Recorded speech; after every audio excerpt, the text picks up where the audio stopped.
We are running a little bit late, but welcome to our December 7th City Council meeting for the City of Eureka. And we are going to start today with a roll call, please. Certainly, Mayor Seaman. Here. Councilmember Castellano. Here. Councilmember Moulton. Here. Councilmember Arroyo. Here. Councilmember Bauer. Here. Councilmember Burgell. Here. All right. Will you please join me for the Pledge of Allegiance? I pledge allegiance to the flag of the United States of America and to the republic for which it stands, one nation, under God, indivisible, with liberty and justice for all.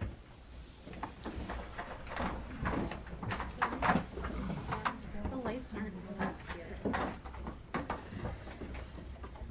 All right. Thank you very much. Mr. City Attorney, do we have a report out of closed session? Mayor, no final actions were taken in closed session.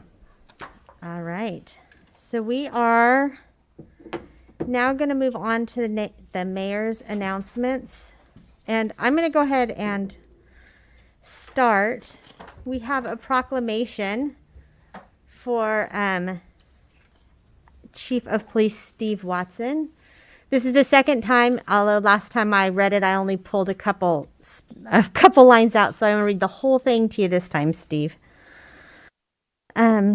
Whereas Steve Watson was hired on May 3rd, 2005 as a police officer and served as field training officer, promoted to sergeant on September 1st, 2007, and was then promoted to captain on November 1st, 2014. And whereas Chief Watson was appointed interim police chief on July 24th, 2017, and permanently appointed to chief of police on October 17th, 2017. And whereas Chief Watson coined the phrase Team Eureka and committed himself to his department to collaborating with other departments and agencies to better our community. And whereas Chief Watson is a member of the California Police Chiefs Association, holding the position of Board of Directors for the Region 1, the National Association of Chiefs of Police, the International Association of Chiefs of Police, Josephson's Exemplary Policing, Peace Officer Research Association of California, and appointed member of the California Police Chiefs Association Training Committee. And whereas Chief Watson was president and vice president of the Law Enforcement Chiefs Association of Humboldt and a respected member of the Humboldt County Drug Task Force, Multi-Agency Juvenile Justice Coordination Council, Humboldt County Community Corrections Partnership Executive Committee, Humboldt County Remote Access Network Executive Board, and the Homeland Security Grant Program Committee, Humboldt Operation Area, and whereas Chief Watson worked to improve the mental support for first responders and collaborated with Cortico to create the innovative Eureka PD Wellness app for all EPD employees, and contracted with family counseling and centers specializing in servicing first responders. And whereas Chief Watson steadfastly led the Eureka Police Department through multiple crises in 2019 and 2021, including the public safety power shutoffs, a global COVID-19 pandemic, budget cuts, and civil unrest. Now, therefore, I, Mayor Susan Seaman, on behalf of the Eureka City Council, do hereby congratulate Chief Steve Watson on his well-deserved retirement and thank him for his 24 years of exemplary public service and law enforcement and his commitment to the city of Eureka.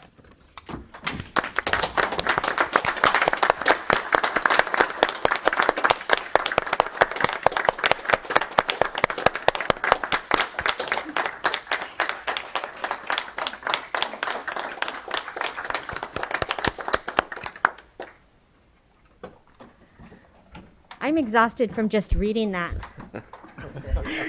Well, thank you, Mayor and members of the council and members of the public that are here tonight. I appreciate it. I've said this a couple of times, but my tenure as chief of police truly has been one of the greatest honors and privileges of my life. I'm extremely appreciative for the opportunity that you and the city and the community has afforded me over the last 4.5 or so years, and almost 17 years with Eureka Police Department. It truly has been an honor to serve. I call this my retirement, but my retirement non-retirement, in that I'll go on to other ways to serve and to contribute to the community. I'm very proud to have served alongside you, and to have had the opportunity to lead and work with and be part of what I truly believe is the premier law enforcement in our region. We're not without fault, as we all know. We have work that remains to be done, but we truly have come so far in the last few years, and there's much for our community and you to be proud of, for the department to build upon as we move forward. I like to say, because it's very true, and I'm not the one that coined this phrase, but with change comes opportunity, and that can be scary at times, but I will have new opportunities as a retiree, as chief of police, and the city of Eureka and the Eureka Police Department will have new opportunities as well, as you move forward with selecting a new chief. And that's where it comes back to you. Who you select, who she or he is going to be in the future, comes at a very pivotal time, because, you know, we're a community in transition right now. We've been through some tough times, right? But truly, Eureka is on the cusp of some amazing positive changes, and some of those have already taken place. You know, we have work to be done. Like, I acknowledge that, including with public safety, but the pieces are in place, and from financial stability to creativity to some good things that are being done, industry that's coming in. It's an amazing time, and whoever's out there thinking they want to throw their name in the ring, in the hat for chief of police, I encourage them to do so, both internal candidates and external candidates. This is an amazing time, despite our challenges, to step into this position. And so, one, I want to let you know that in any way, shape, or form as a volunteer, that I could help you with that process. I don't care if it's a phone call or whatever. I'm here because I'm committed to this city. I love this department. I love the amazing men and women who serve, who lay it on the line every day, that literally confront and overcome every crisis that this world can send them over the last few years and shine through it. I could not be more proud. And if I've accomplished anything, if I'm in any way considered a good leader, it's only because I've been blessed to be surrounded by great people. And they've made me better. I've learned so much from them. I thank you again for this opportunity. And I challenge you, choose well who's going to step into this next, because this is a pivotal time.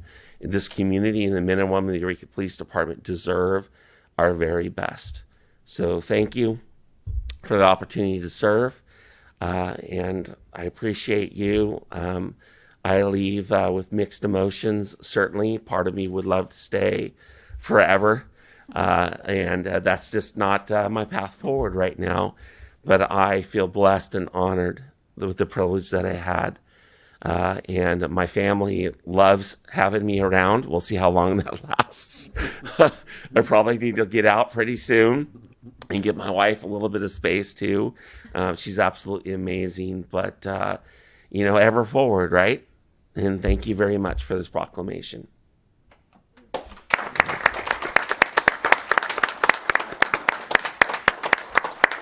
Great. Run off.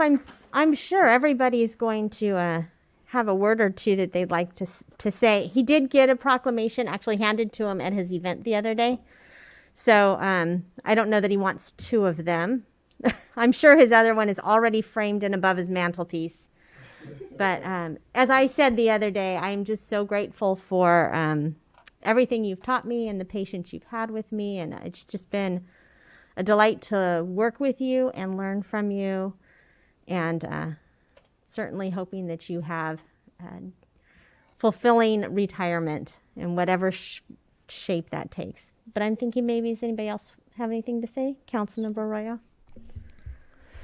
Well, Steve, I feel like I like to think we've had a special rapport.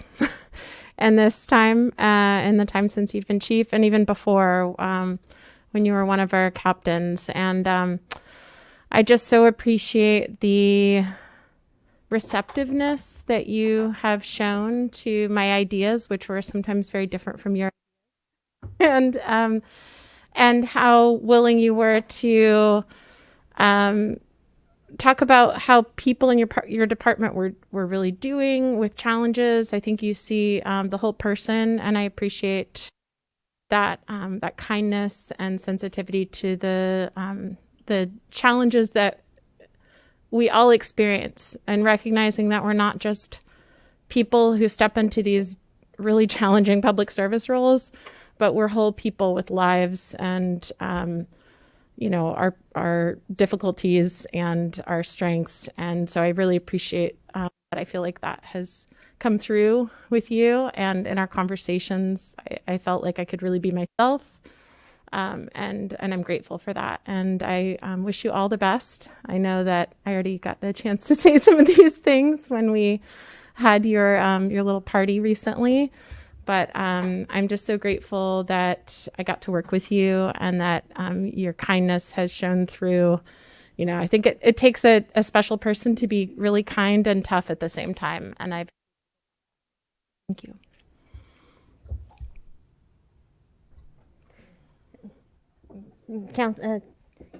Councilmember Castellano. Thank you.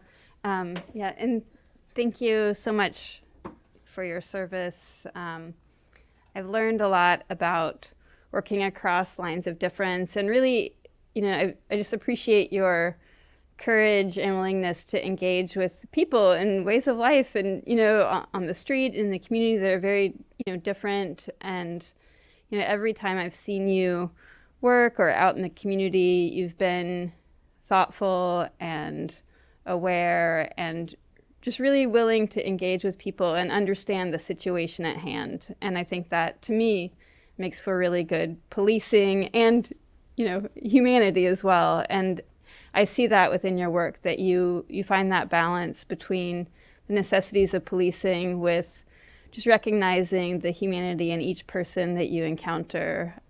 So thank you. I hope to, keep working with you for the good of Eureka in various ways, and look forward to, continuing to know you in our community.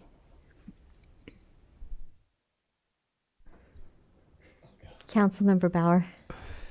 Yeah, Steve, I only got to work with you for a short period of time, but, I think my fondest memories is talking to the folks in the Bridge District, and how good you are at community outreach. I just respect that so much. It's just the ease with which you can help people understand kind of where we're all coming from, what we can do realistically, as far as policing goes, or there's so many issues that communities face, that you just exude an air of calm and respect for people, and that's uncommon in leadership.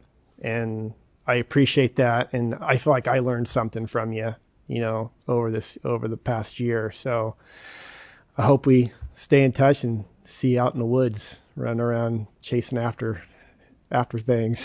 Thank you. Councilmember Burgell.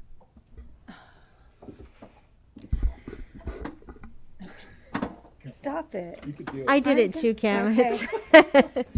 So I'm going to really miss you, Steve, and I think you know that.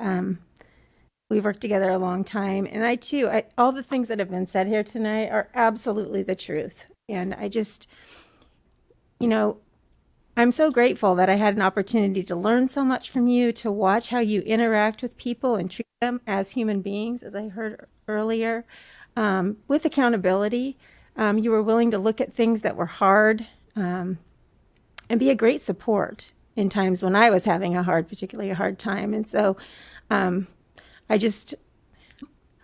I have a lot to say that I not going to say, but just know that you will absolutely be missed. And I believe our department is better because of you. And our community is better because of you. So thank you so much, and stay in touch. I'm not going to shoot anything in the woods, but I hope to stay in touch as well. Take good care.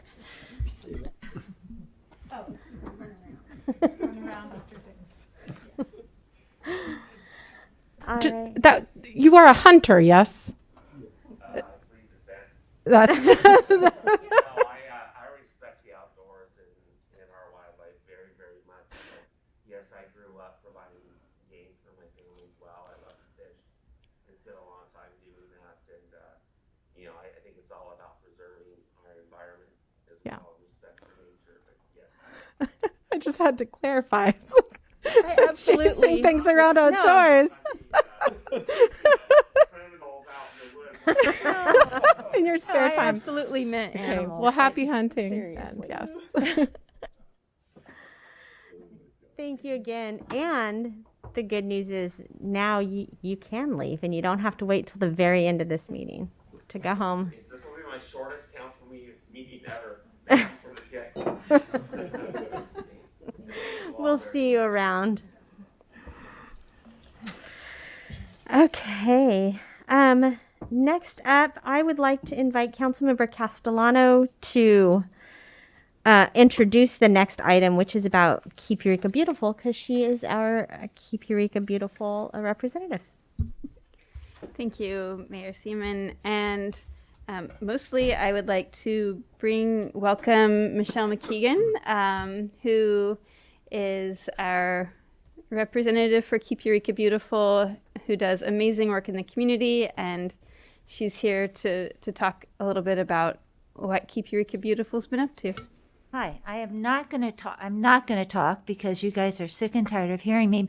So I brought Stan Wong and Ed Olsgaard, who are our two best volunteers. You might see them. Tuesdays are their days. They eat lunch at the Panda first. Then they go around and pop old poles that should be pulled out and pound in new poles that have been taken out by various scoundrels. And they replace trees, and they're terrific. So Stan Wong and Ed Olsgaard.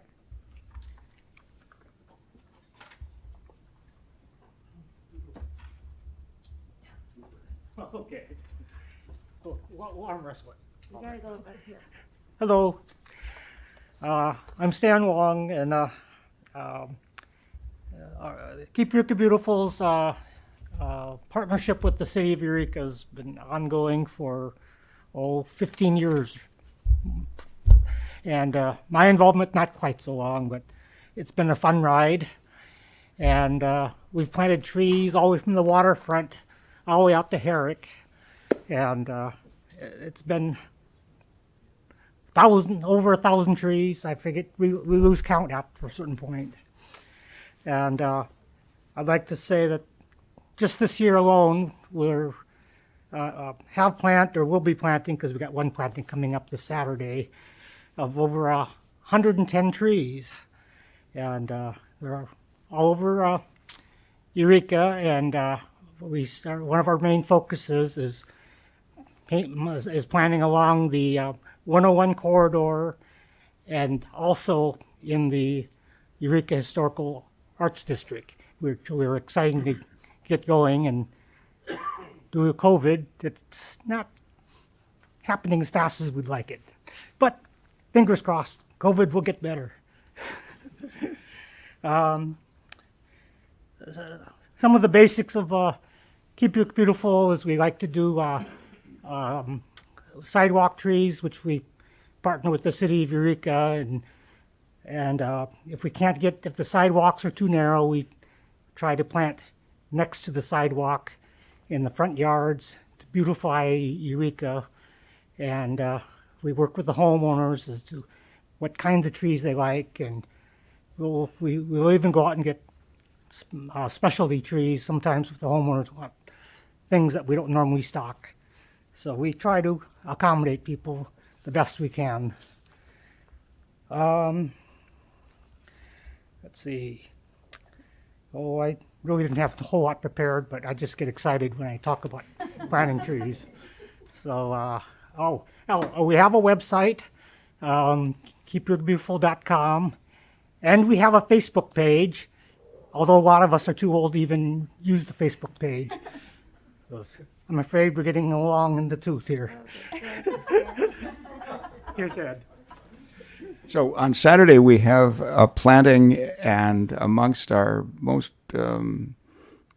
reliable volunteers for planting is your own colleague, Councilwoman Castellano, who we hope to see on Saturday. It's a street tree planting, and the city crews have cut our holes. Without the city's support and without the city crews, thank you, Miles, we couldn't do that. We charge the homeowner part of our cost for the holes. The city charges us $100. We charge $75 to the homeowner. We think there should be some buy-in. We do not charge for the trees because of a very generous grant from the Berg Foundation, which basically funds our costs, and because Bill Pearson gives us a substantial discount on buying our trees. And so this is a community effort to try and enhance the beauty of the town, which is a gorgeous place, by putting in some street trees. How it is that a place that is basically based on forest products and timber and its history has so few trees, I don't know. Maybe it's the cool climate. Sacramento, you can really appreciate a tree. Minneapolis, my hometown, those trees, it's nice when it's 90 and 90% humidity. Here, that's what we do for KEB. Stan, we couldn't do it without Stan. He can put stuff in the trunk of his car that I can't get in my pickup. It's amazing. It's astonishing. And what he's got in that trunk, astonishing. So thank you. We see it as a collaborative effort, and we feel very, very well supported by the staff and by the council. So thank you so much. But Thank you. that is not all. I think there's more to come. There Mayor? is. Do you have an announcement, and then I will make a presentation, or would you like me to say? I Well, think you should. Yes, I would like to announce that we are giving to Stan, I should stand here. We are giving to Stan the Volunteer of the Century Award.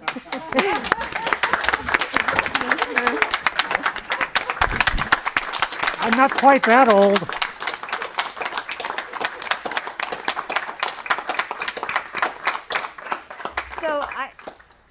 So I have a huge page full of nice things that people have said about Stan, and I'm not going to read them all. But there's so many nice things that I had to make the margins larger here and larger there and higher here and lower there. But I'll just read a couple of them.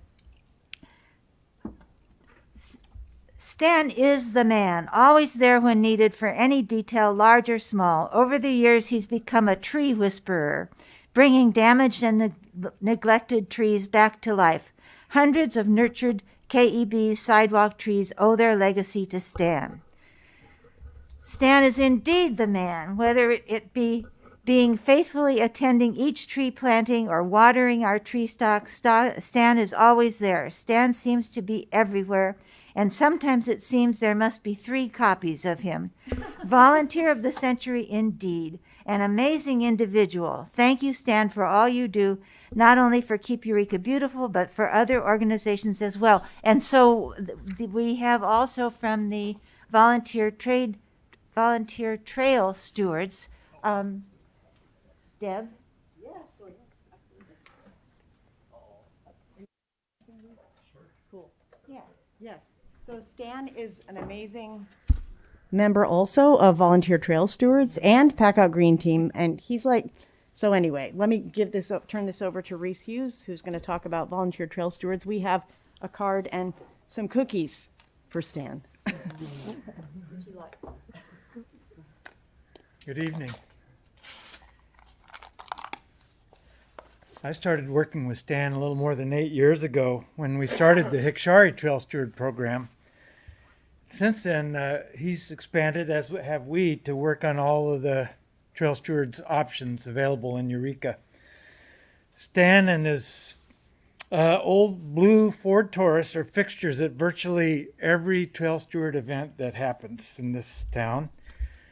His car serves as a mobile tool shed, typically filled with plastic bags for green waste, water jugs for the thirsty plants we're trying to keep alive, weeding tools, a shovel, gloves, and more. I generally found that if I needed something for the Trail Stewards program, Stan had it in his Taurus somewhere. When I asked Stan about what he gets from these volunteer efforts and why he would encourage others to join, he told me that volunteer trail stewards have a lot less arguing and one-upmanship than other community volunteering groups. I go for the activity, the exercise, the nice people on the trail, and the stories they share, and the satisfaction of seeing progress at the end of a couple hours of service. I'm not going to say much more except that I really honor Stan for all of his efforts. He rarely, if ever, seeks attention out, so it's really wonderful to be here to be able to honor him in this special way. So thanks, Stan. I hope this doesn't mean that you're going to end your service. It will redouble your efforts. But thank you all for honoring him, and thank you, Stan, for everything. Thanks. You just have to stick around another 100 years to see if you can repeat it. Yeah. I would also like to add, Michelle mentioned how many nice words and how excited people were to say nice things about you. I have a certificate from the mayor, but the whole city council decided they wanted to participate. So it's signed not just by me, but it has notes from everybody on council. And I believe that we have a gift as well. So I'm thinking this is probably a good photo op. Would we all like to go down and take some pictures? Once in 100 years. Yay!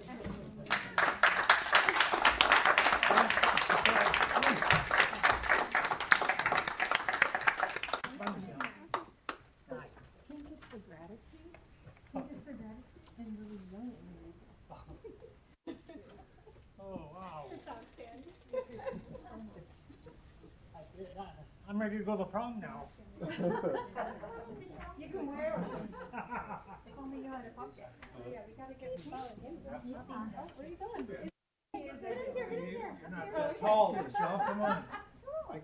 All set. You can be tall behind me. Everybody's tall behind me. Awesome. See you in the hand. Yeah. Now I know why I was invited a couple days ago and told to put a clean shirt on. Yes. Put a clean shirt on, I love it. These are all the nice things. So if you're wondering why they're pink, is because pink roses are for gratitude. Now we can So, and Michelle and Stan and all of you guys, they just put a hole in front of my office today, so I'm very excited to see. I believe. So, perhaps it will also slow down the traffic on 7th Street when we start getting those trees to grow. That poor. Thank you so much. I just had a couple of things that I wanted to talk about during my time. One of them is about slowing down traffic. Last time I talked, we did a proclamation for our campaign, Go Slow, Watch the Road. The County of Humboldt has also made that proclamation, as well as the City of Arcata and the City of Blue Lake has it on their agenda next week, and Trinidad, Fortuna also have it to do later on. So it truly is, it's growing and it's getting commitments from the whole county. We have free signs. They're just lawn signs, like a political sign that you could put in front of your business, in front of your house, on your lawn, that just reminds people to slow down. And all you have to do is reach out to me through our website. Just email me, give me a call, and I will get those signs to you. That's anywhere in Humboldt County. So if you're not in Eureka, you can still have access to those signs. I want to remind people that we still need volunteers for our committees and commissions. There's lots of them, and most of them need positions filled. So if you're interested in any aspect of the city and you would like to volunteer, please reach out to me. Or you could go on our website and look up committees and boards, or commissions and boards, and apply for those. And then finally, I just want to say a word about dental health again, which I know has come up a few times. I had an incident recently where a young woman who she needs a root canal and she has Dentacal, did not get the dental care that she needed in advance, and now she's in so much pain and she cannot get a dentist appointment for 2 months. And this is an ongoing issue. I've been working again with Humboldt Smiles, and we'll be meeting with a dental insurance company tomorrow to plea our case again, letting them know how desperately we need access to dental care in our area. And I just wanted to share that again. I know everybody has stories out there. If you have a story before tomorrow and you want to tell me, I will be happy to pass it on. We are talking to. It's one of those things, it's just a big, big topic that's always in the back of my mind, and we're always looking for opportunities on how to help people with that, even though the direction is not incredibly clear. And those were the big things that I wanted to mention before we move on to the rest of our meeting. So, and the final thing is for committees or for our boards and commissions. Beginning in January, we're going to be doing some training for those offices as well. So, board member or commissioner on one of our committees, we're going to have some pretty substantial training, which I'm very excited about. So it's going to start in January. And with that, I'm going to move on to the public comment period. So for those of you who are interested in public comment, if you would like to come up to, there you go. Oh, my name is Steve Parr. You may remember me as the guy that several months ago stood in front of you and requested a series of town hall meetings so that we could have discussions all on the same level. Of course, the building was shut down immediately after that. Kind of disappointed me as it went the opposite direction. However, that's been a while back. I was going to speak about something different, but you bringing up the lack of dental care in Humboldt County touches directly on why my voice is screwed up right now. I had a bad tooth a couple months ago, tried to get it removed. There is dental care in Humboldt County is worse than the mental health. I had it scheduled to be pulled the night before it was supposed to be pulled. They called and put it off for 5 days. I went into the hospital to get some pain meds to hold me over for 5 days. I woke up in Portland in the ICU strapped to a bed with my throat cut, a trachea in. The infection got in through my tooth. I ended up with necrotic fasciitis. I was in an induced coma for a while. It's been an ordeal. I can barely stand right now. I just got home recently. And it was all because I couldn't get dental care in time. And so I am directly invested in this issue. Anything you can do to improve the dental care in Humboldt County, because I would hate to see, the only reason I made it through this, I should be dead. And most people that get necrotic fasciitis lose parts of their body. They end up horribly disfigured. I still have a face and I'm alive, but that's just by the grace of God. I would hate to see anybody else go through the same thing. And so yes, anything you can do to improve that situation would be great for a lot of people. Other than that, part of the time I was in an induced coma, they did 6 surgeries, back-to-back anesthesia and whatnot, and it was under heavy sedation for a large part of it, which led to hallucinations and delusions. For some reason, when they released me, I was thinking that I would be coming out into a COVID-free world, which was apparently one of the delusions. However, it is good to see that you've opened the building back up again. I do want to commend you on that, and hopefully we can move forward towards more sanity regarding this whole COVID nonsense. So, thank you. Thank you.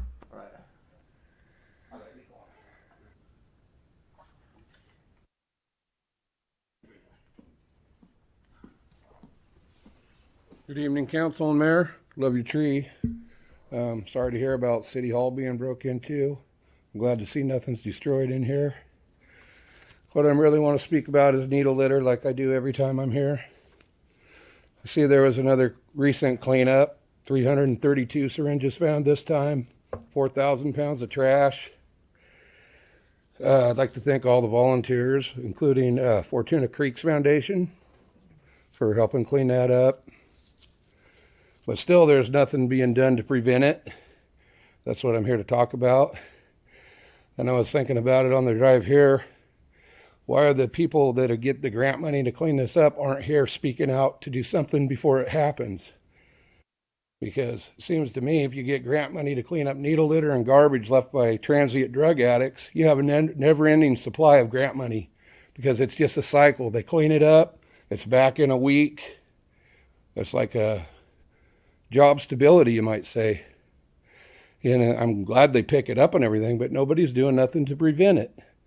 Time and time again, I've been up here asking you guys to come up with a plan with code enforcement, do something to prevent it from happening in the first place, and nothing ever happens. So I'd like you to think about that, and I'd like to make an appointment with the mayor and maybe the gentleman to talk about a few of these things. And I am interested in your signs and your community volunteer help that you mentioned. I mean, any way I could help improve the community, I'm down for that. So with that said, I'd like you guys to really think about it. I mean, it ain't the first time I've been up here asking you. Thank you. You could find me on the email, find my email online. Oh, I will. Okay. Thank you. Good evening, fellow citizens, council. Steve Watson did a great service to the community with the tools and directions given to him. We had our differences, for example, when he fell for aligning himself with Hatcher on the direct direction of other city council members. But the problems, I'm always here to talk about the problems of the city. As much as I love the city, I truly love the city. I came from open up a small business. I'm a leather maker, as many people know. And then I got engaged in, you can call it political activism, because I saw the community around myself falling, problems growing, and I saw that they were emboldened and enabled, and that they started festering, and that this community came to a level where it's just not sustainable anymore to have an onslaught of drug freaks, the transient drug freaks, swarming over Old and Downtown like a biblical plague. So the problems are clear to see, and all we are doing here is actually coming here over and over again to ask for political accountability. That is a rather basic requirement if you get into public office, and for solutions. And those that get engaged and speak out shouldn't be equated or shouldn't find themselves in witch hunts or facing fraudulent lawsuits. And seeing a local government ganging up on a single individual is a very unpleasant experience. Two of you guys are still in open and blatant support of Hatcher. We still wait for solutions for the unsolved environment. The needles. We just heard the new numbers from every cleanup. There are hundreds and hundreds and hundreds and hundreds of needles. I, as a private citizen, tried to clean up a small stretch up on Juntolli, because I go there with my dog and it just got so bad. And with my little car and 13 bags of trash, I couldn't handle it. So, it's just the scope of the problem is so bad that little individuals can't do it in their spare time. So the level of decay is not sustainable for a small community like ours. We say that for years and years. We plead and beg for solutions from you guys. I watched the last city council meeting, as I always do, on YouTube, and it's rather pathetic to say that you then joined the Oxycontin producer lawsuit, and then you're going to milk off from the crisis that you created. I just remember Dr. Baird being one of the main Oxycontin pushers in this county. We have all those enabling programs, Hatcher and Aegis and all the other goodies. So we maneuvered ourselves into this crisis called the opioid epidemic, and now we're calling and screaming for more and more grant money. But that seems to be a usual theme in this town, that we all got hooked to the industries of misery and the grant money that comes with it. So all we want is to make Eureka safe again and to have political accountability for those that got us into this situation. Thank you so much. Have a good evening.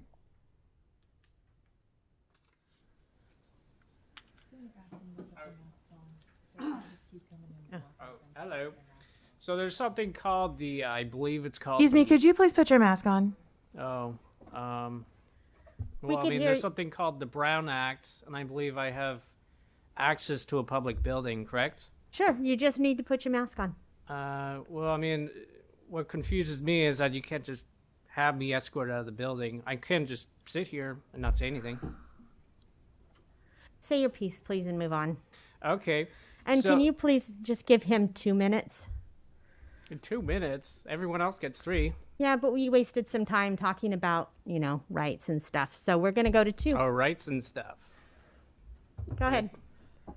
Okay. So anyways, I get full 3 minutes. I'll just give myself an extra minute. Okay. Okay.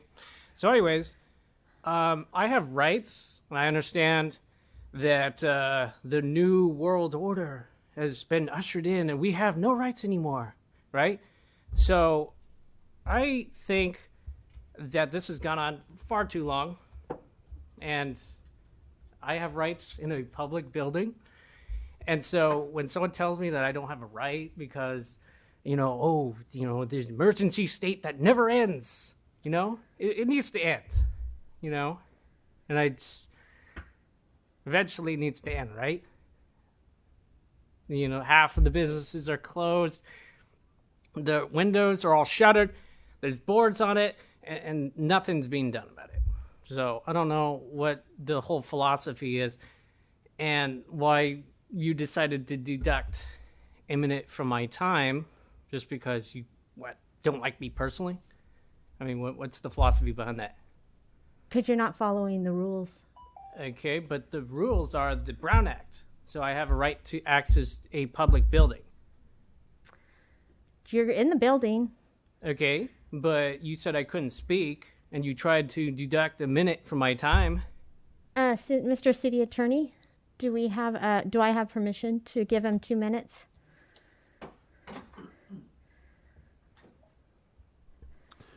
You mean to deduct the preliminary conversation regarding his mask and such? Uh-huh. Yeah, I think that if it all adds up to 3 minutes, then you have a right to say it's 2 minutes from here on out. Also, I don't know that the Brown Act says anything about accessing public buildings. Not that I recall. But. Meetings, city council meetings. It's available online to watch as well. Okay, well, I mean, I would prefer to enter a building and where the public meeting's at. I mean, this building has been locked for a month We have now. made that option available by wearing the mask. Look, this is not a debating issue, and this is not where we're going to debate. You have 8 seconds to wrap it up, and then I'm going to ask you to please sit down. Okay, well, I mean, technically, I have 3 minutes, correct? No, you have 4 seconds. Thank you very much. You may sit down. Anybody else like to make a public comment? Okay, well, I mean, apparently my civil rights are being violated right now, so, I mean, whatever. I mean, you do whatever you want, but that's not very smart. Please sit down. Okay.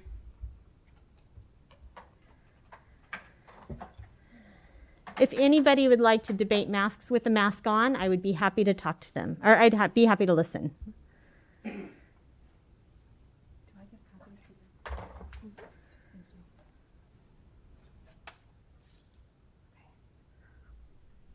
Okay. Thank you for being here. My name is Liana Winkler-Prinz. I'm commenting as a concerned Eureka resident regarding City of Eureka Policy 3.31, which vaccinate against COVID-19. My intent is to provide a different perspective on some commonly held beliefs that likely led to approval of this policy. 1. The COVID-19 vaccines are safe for everybody. False. I was injured by my first and only dose of Pfizer vaccine almost 8 months ago. Worst experience of my life. I pray every day that I am on the slow road to recovery, that this is not a permanent or degenerative condition. But the truth is, no one knows. I have met hundreds of folks who are suffering like me or worse. Scaling up, there are reasonably tens of thousands injured across the globe. These are short-term consequences. The long-term safety of the COVID-19 vaccines is unknown. 2, if the COVID-19 vaccines are not safe, then we would have heard about it. False. The level of censorship surrounding vaccine injuries is beyond disturbing. The rare media coverage on folks questioning these vaccines portrays them as selfish and uneducated anti-vaxxers. Vaccine-injured individuals are afraid to speak out and fear being shunned by friends and family. Medical professionals are afraid to speak out because their livelihoods are at stake. VAERS, the Vaccine Adverse Event Reporting System, is flawed to say the least. 3, if the rare person is injured by a COVID-19 vaccine, then the vaccine manufacturer and/or our government. False. Emergency use authorization means zero liability for the manufacturers. You will be on your own. Studying injured individuals is an opportunity to make the vaccines safer. Instead, the injured are abandoned, brushed aside as collateral damage. The CDC, FDA, and NIH are well aware of these adverse events and are doing nothing. 4, we need more people to get vaccinated so that we can achieve herd immunity and/or protect folks who cannot be vaccinated.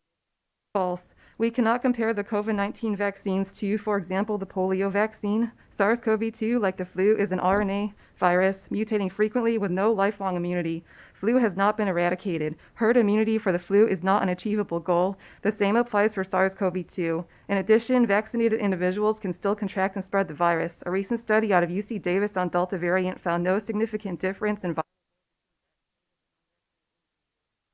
5. The COVID-19 vaccines are the only way we will get out of the pandemic. False. Restating we will not reach herd immunity. There are various other readily available preventative and acute treatment protocols for COVID. Little to no funding goes to their study. Why? In closing, every individual has the right to evaluate the risk and benefit of vaccination in the context of their personal circumstances. Healthcare is not one size fits all. Threatening the unvaccinated with loss of jobs is an unacceptable overreaching of our government. I am pleading with you to please reconsider Policy 3.31, as well as how the Council deals with COVID-19 related items in the future. Thank you very much. Thank you. Do we have any other public comment?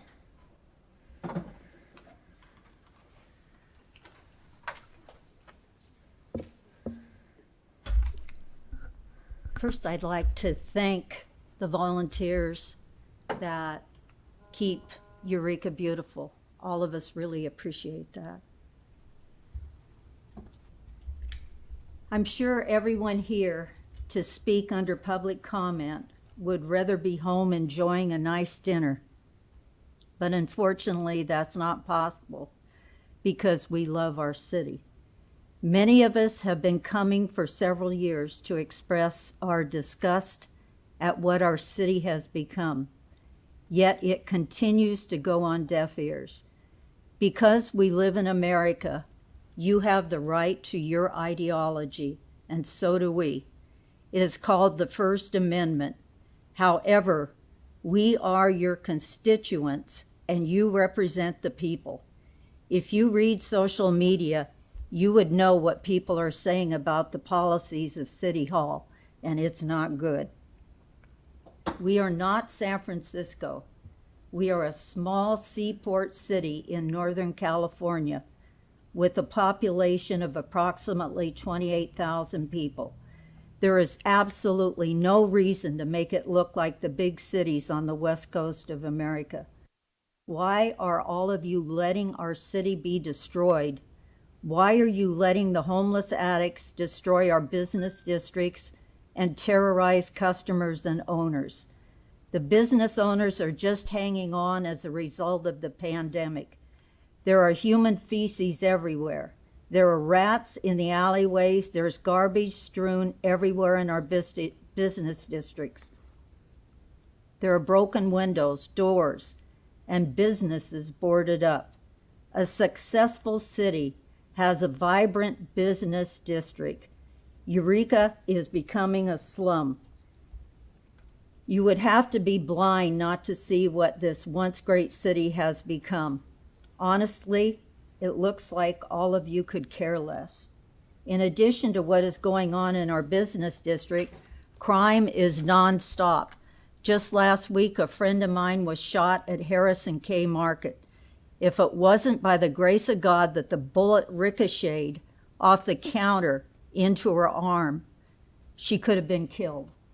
The citizens of Eureka are being terrorized by thieves and burglars. No one is exempt, not even you. The reason for this is that there are no consequences, and everybody knows it. The money derived from both property taxes and sales taxes is to be used for public service including but not limited to safety as described in Prop 172. Our city is dying right in front of us, and you are doing nothing. We, the people, are demanding answers. Thank you. Thank you.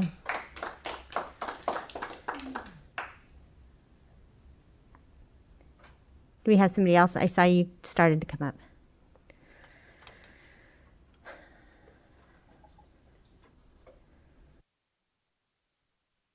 Hello. I want to start off saying thank you for your time, and I know it takes a lot of bravery for some people to get up here and talk. I know it's nerve-wracking. Like somebody else said, I'd rather be home eating dinner. It's hard to find words. I'm not good at this. I guess one thing I could say, though, is when we were talking about the dental problems, we happen to have a gentleman here that almost died because of lack of dental help here. And one thing we can do is take that concept and tie it into what other people are saying by making Eureka a desirable place to live again. It was when I moved here, and it's not anymore. If I had full custody of my kid or didn't have a kid, I'd probably be gone. It's not safe. Crime skyrocketing. Feces and needles are everywhere. There's nothing for the kids to do, especially with the rainy season coming. You know, Bounce-A-Palooza closed. I mean, we can go positive direction for the kids to do something. I tried to go fishing with her, but it's not safe at the docks down in here in town. It's not safe anywhere. And I really think it's getting worse with this COVID stuff. As a speaker before me pointed out, these mandates and division over COVID it does contain a lot of false information, as she pointed out, and it's creating a lot of divisiveness. And last time I spoke, I pointed out that a lot of the rhetoric is divisive, and the mandates are psychological, physical, and emotional abuse. People should have a right to choose. If the vaccines actually worked, we wouldn't be in this situation. As was pointed out, it's like the flu. We can't eradicate the flu. We can't eradicate COVID. And I would hope that Eureka could at least set an example by standing alone as a city in stopping the divisiveness. I think I've heard about, I think it was Oroville, I forget what they called it, but I think they did some sort of proclamation where they showed some sort of unity with not requiring mandates. Because when you're abusing people, somebody might fight back someday, and that worries me. You know, I don't know what people expect they're going to get in return as they're mandating abuse. If the jab works, take it and feel good about it. Leave people alone, you know, and let's clean this city up and get some dentists here, and let's make it good for the kids again. I guess that's all I have to say. Thank you for your time. Thank you.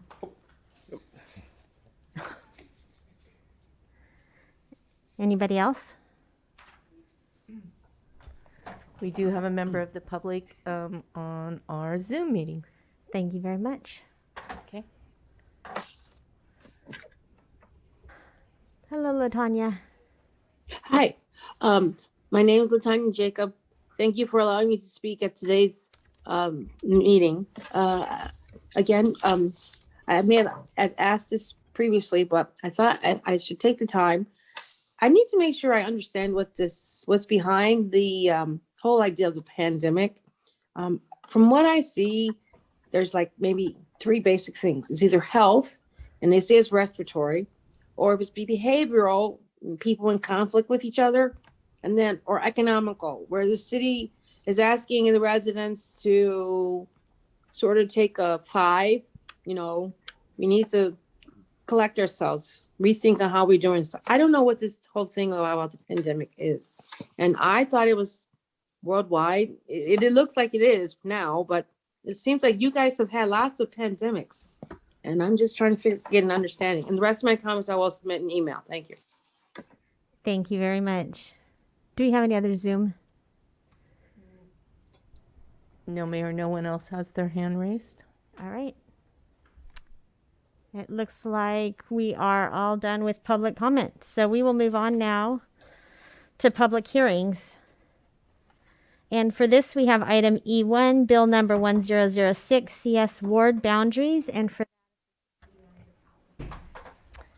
Yes, Mayor and Council, this will be a very short report. This is the fourth public, can you hear? No, we can't hear. Okay.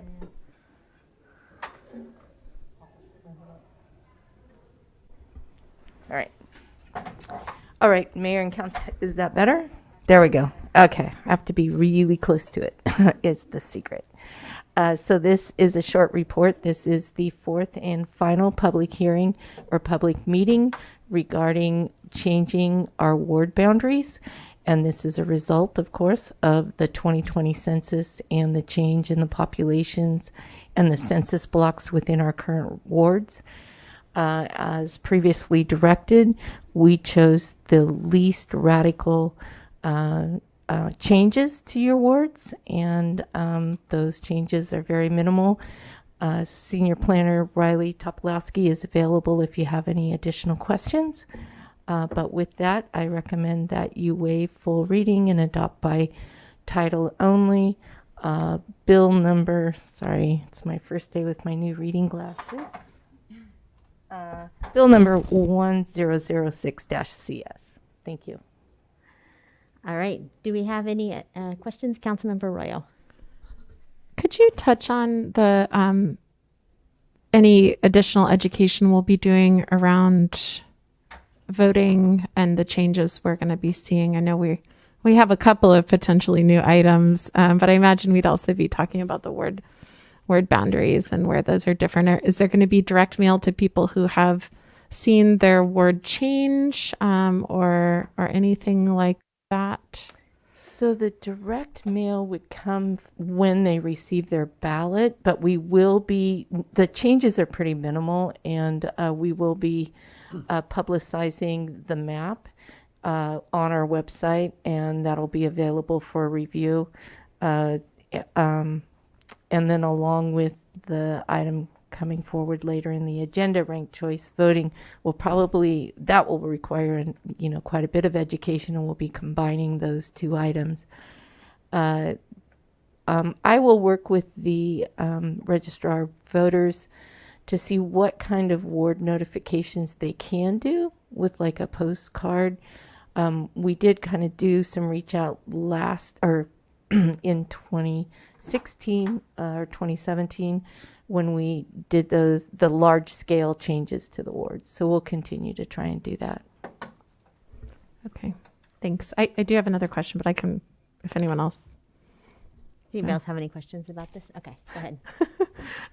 I was just wondering, so the map that's currently on our website is, I believe, just like a static image. So I'm wondering if there's any way we can have something where people can zoom in to see where their home is. I know for those of us who are close to the edge, I've always been close to the edge of my ward. I always wished I could zoom in, and I've heard from other people wishing that they could get a little more resolution on that map. Would that? Well, Senior Planner Riley, I'm sure, is taking notes of this, and can you comment on that a little bit, Riley? Thank you. Yeah. Good evening, Mayor and Council.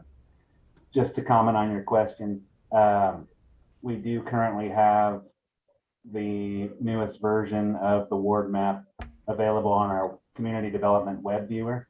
And now that we're finishing up the process, I will remove all the other potential options that we had, and we'll just rename it the new ward map. And that should allow people the ability to and they can enter their address up in the upper left-hand corner, and they can zoom right in on their property and see if anything has changed. Great. And is it easy to drop a link to that into the City Council Ward Map page? There's like under the City Council tab on our website. Yeah, definitely. Okay. Definitely. Okay. I'll work with City Clerk Powell, and we'll definitely get that going. Great. Thank you. Sure. That's a great suggestion. In the form of a question. In the form of a question. Do we have any other questions? If not, I will open up the public hearing. Do we have any comments from the public on this item? All right. Seeing none, I will close the public hearing and bring it back for a motion. Councilmember Burgell or Councilmember Bauer?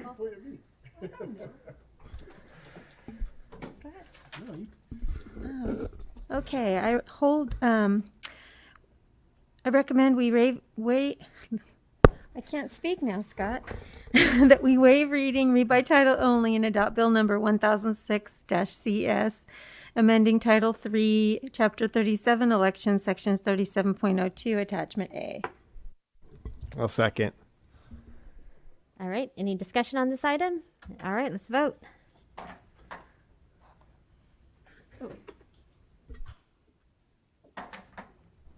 Unanimous yes vote. Motion carries. Excellent. We are now going to move on to F, our consent calendar. Did anybody want to pull anything from the consent calendar? I did not hear about anything earlier. All right. Then can I get a motion to approve? So moved. All right. Second? I'll second. Thank you very much. All in favor?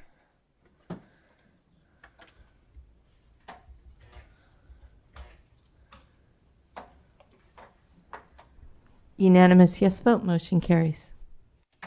Oh, they didn't light up on the board, I don't think. Oh, interesting. Okay. So now we're going to move on to ordinances and resolutions. Item H1, the Valley Pacific Snack Shack public places naming. And who is going to be doing that presentation for us today? Mayor Seaman, that would be myself, Donna Wood. I was going to guess Donna Wood, but I hadn't written it down. Good to see you. Hello there. I just need to share screen real quick. And go right here. All right. And here we go. All right. So tonight, this is short and sweet, a wonderful project to bring forward.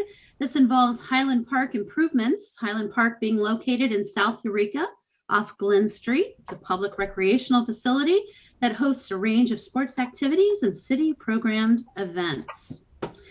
This project involves a restroom upgrade, and that is a really good thing. I'm just going to minimize my talking points here. The park currently has an 870 square foot restroom that's located in the northern portion of the park.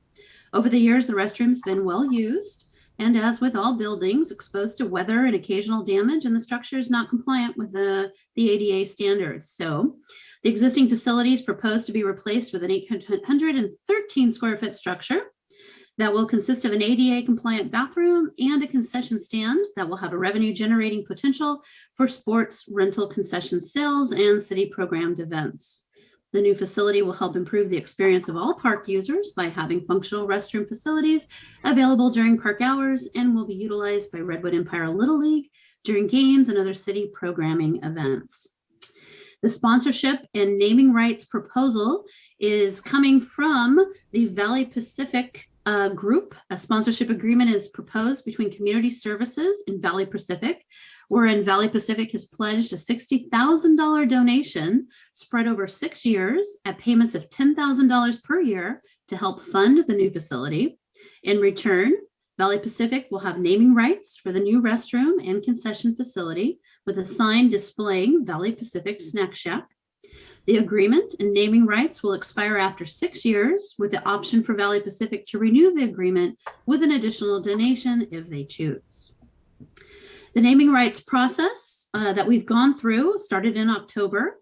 We went through to the Open Space Parks and Recreation Commission, and the proposal was approved.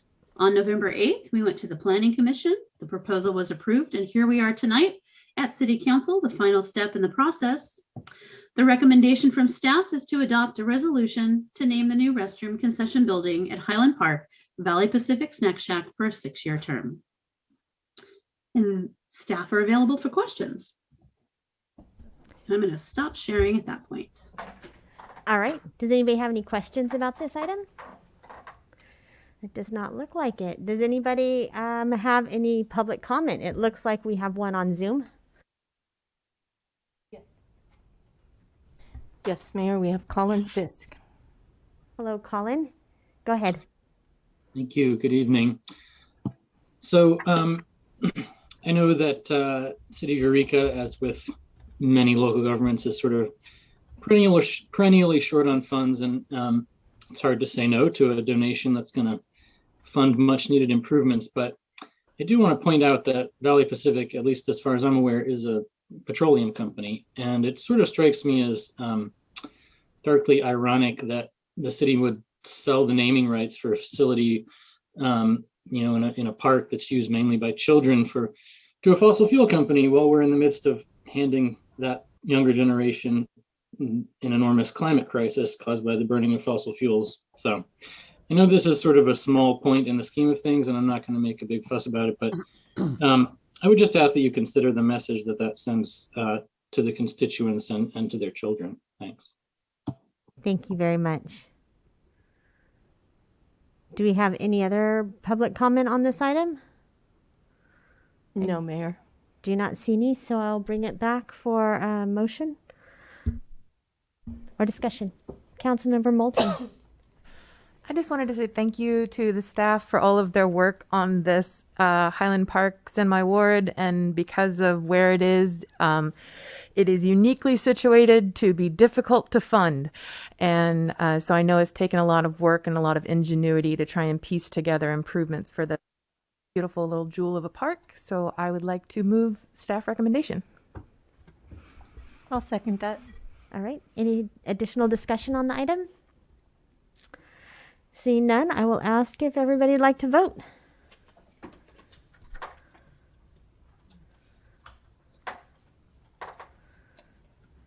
Unanimous yes vote, motion carries. All right. Now we're going to go on to item H2, Bill number 1007 CS, Regulation of Storage and Handling of Coal on City-Owned and Trust Properties. And for this, I will turn it over to City Attorney Robert Black.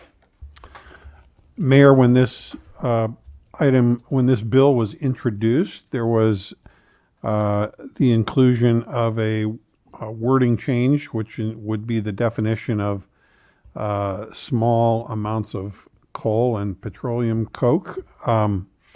That addition has been made, and the suggested language is highlighted in yellow. Otherwise, it's exactly the same ordinance or exactly the same bill that was introduced. So if there are new questions, I'm prepared to answer those. Does anybody have new questions for City Attorney Black? Councilmember Bauer. Yeah, I don't have it pulled up in front of me, but I think at the end, towards the end, it says that that somebody could ask for a waiver of the ordinance, and it's at the city manager's discretion. Did I read that correctly? That is correct. So let's just say theoretically, in years from now, somebody could propose to ship coal through Humboldt, through Eureka, and the city manager could grant that without it coming to the city council. Yes, if you wanted to come to the city council, that's certainly a possibility. You could also include a right of appeal of any citizen from the city manager's decision. And those would then probably end up in your lap, which is fine if that's the way you want to go. Yeah, I would prefer that a decision like that would come before whatever city council may exist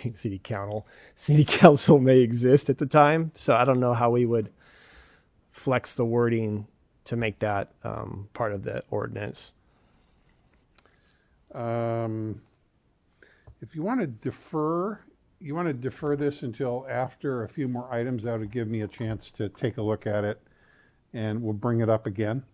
Okay, so you want me to move on to the next item on the agenda and give you a little bit of time? Okay. That's a suggestion. Councilmember Moulton, can you hold on to your question until we bring it back? Specifically about that. Okay. I was just wondering if there's a reason that it was set up that way, that's set up so that the Was there a specific reason why we had it written in that way? and not to come back to council?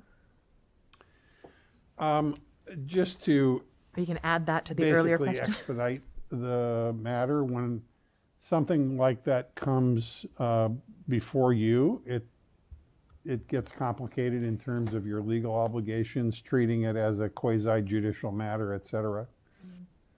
So the city manager has more flexibility in utilizing staff resources and that sort of thing to do fact finding and such. But it's fully appropriate if you want to have it heard here.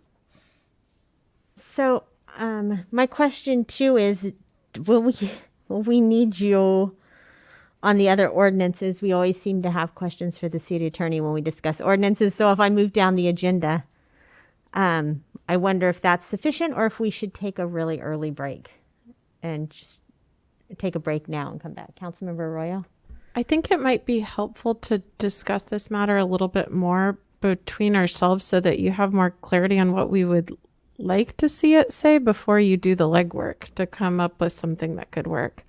I'm just concerned that if we say now, can we do this, and then this changes, you may have, you know what I'm saying? Okay, but there's the process that we have to provide direction after we hear public comment. Correct. So I'm wondering if we can continue with it with the intent of then taking a break after. Okay.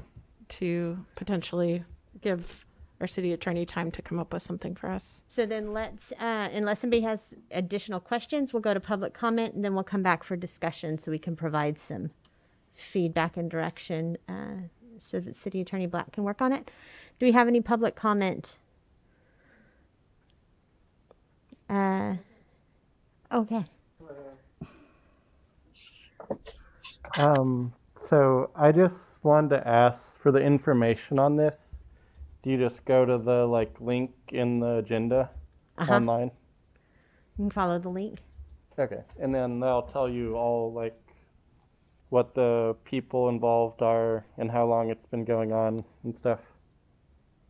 All the information about it. No, it'll probably just have the language for the ordinance.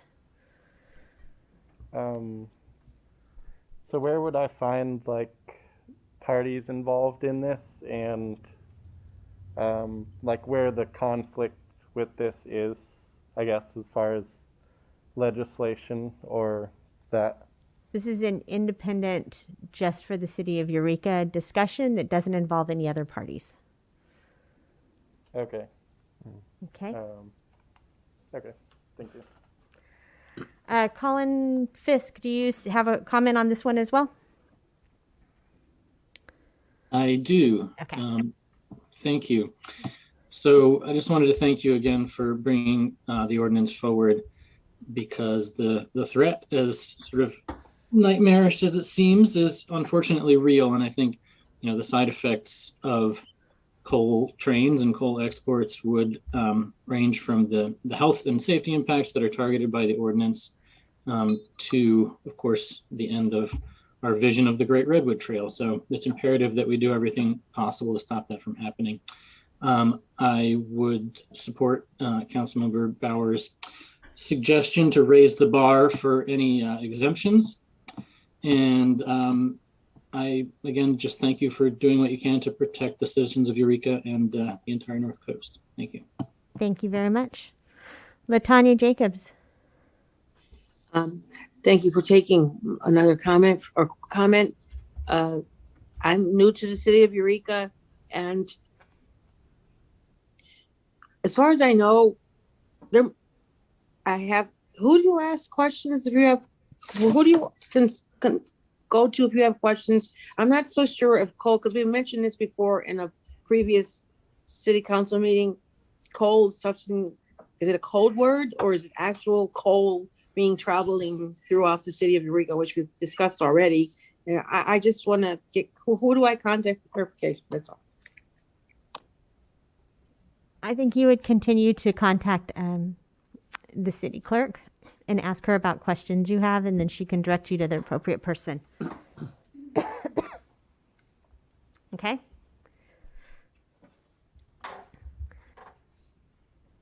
Is that it for you, Latanya? Thank you very much. Jennifer Galt. Hi, thank you. Jennifer Kalt, Director of Humboldt Baykeeper. I am also here to strongly support this ordinance, and I also support Councilmember Bauer's point about this waiver, which seems, I'm not sure why that would be included, but it seems pretty draconian to go around the city council and just have a manager be able to make such a huge decision. It's an interesting point that coal might be a code word because it does seem really outlandish, but those of us who have been studying this proposal closely know how very real it is that an outside entity could come and seize the rail line from the state of California, block the rail banking, potentially block the Humboldt Bay Trail South, and make a big mess in the process. And so Humboldt Baykeeper really appreciates the city's efforts to prohibit coal on city property. And if people would like to know more about the coalition that's growing to fight this horrible proposal, you can check out No Coal in Humboldt online. Just Google that and you'll find us. And you can sign up for action alerts and whatnot. Thank you very much. Thank you. Caroline Griffith. I feel like I should always wait for Jen Calt to go first and follow her for comments. So then I can just say, I agree with what Jen just said. I want to second that. And I really appreciate Councilmember Bauer for pointing out this potential loophole. I think that there are a lot of us who are very appreciative for the council for being proactive, for taking this seriously, and it would really be a shame for all of that work to be able to be overturned in the future easily. So I appreciate you taking the time to be thoughtful about this and setting that high bar to really protect our city, the charm of our city, all of the economic revitalization that I know the council has put a lot into could really be at stake here. Since this proposal came up, I've spent a lot of time looking at railroad tracks that go through our city and really thinking about, how a train could come through with that, how that could change the nature of our city, and just also how we could be changed by a giant pile of coal being stored on our bay or anywhere throughout the city. So thank you very much for taking this seriously and for taking the time to make sure that we have the best ordinance possible and the highest bar to protect our city from this. Thank you. Thank you very much. And it looks like we may be done with public comment, so I'll bring it back. We will have a discussion and provide direction for City Attorney Black. Great, thank you.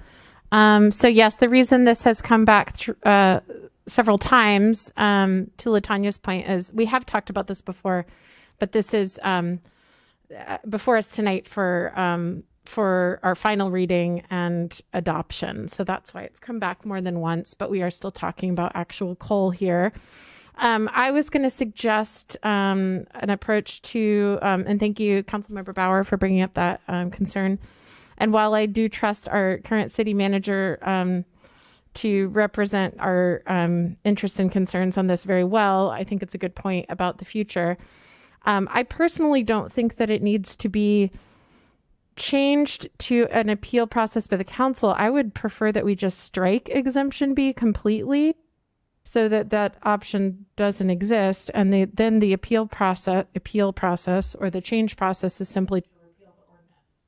If people want to lobby us to repeal us or our predecessor or successors to repeal the ordinance, then they could do that. But I guess my question is anyone else interested in that? And if so, is that something that's legal, or do we need to provide a process for anyone who feels they were adversely affected to follow?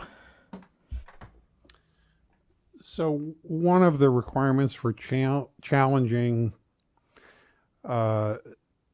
the validity of an ordinance, the constitutionality of an ordinance, is you have to exhaust your administrative remedies. And so this was an attempt to create an administrative remedy that would give us a I'm not going to call it a distant early warning because it's a fairly short process, but it is a warning that someone is attempting to build a legal case that would embroil the city in litigation or force the city to avoid that litigation by just repealing the ordinance. This would be a way for the city manager. Coal is not a code word, but city manager is a bit of a code because the city manager could deploy all the resources of the city attorney's office, the planning staff, outside counsel, bring those voices to bear on whether or not this legal challenge, the proposed legal challenge, has any merit.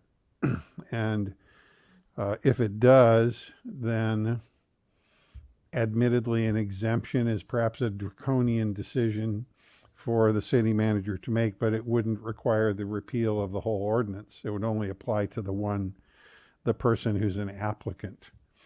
I think there's absolutely nothing wrong with, and in fact, maybe it even enhances the administrative remedy aspect of it to create a pathway for appeal to the city council.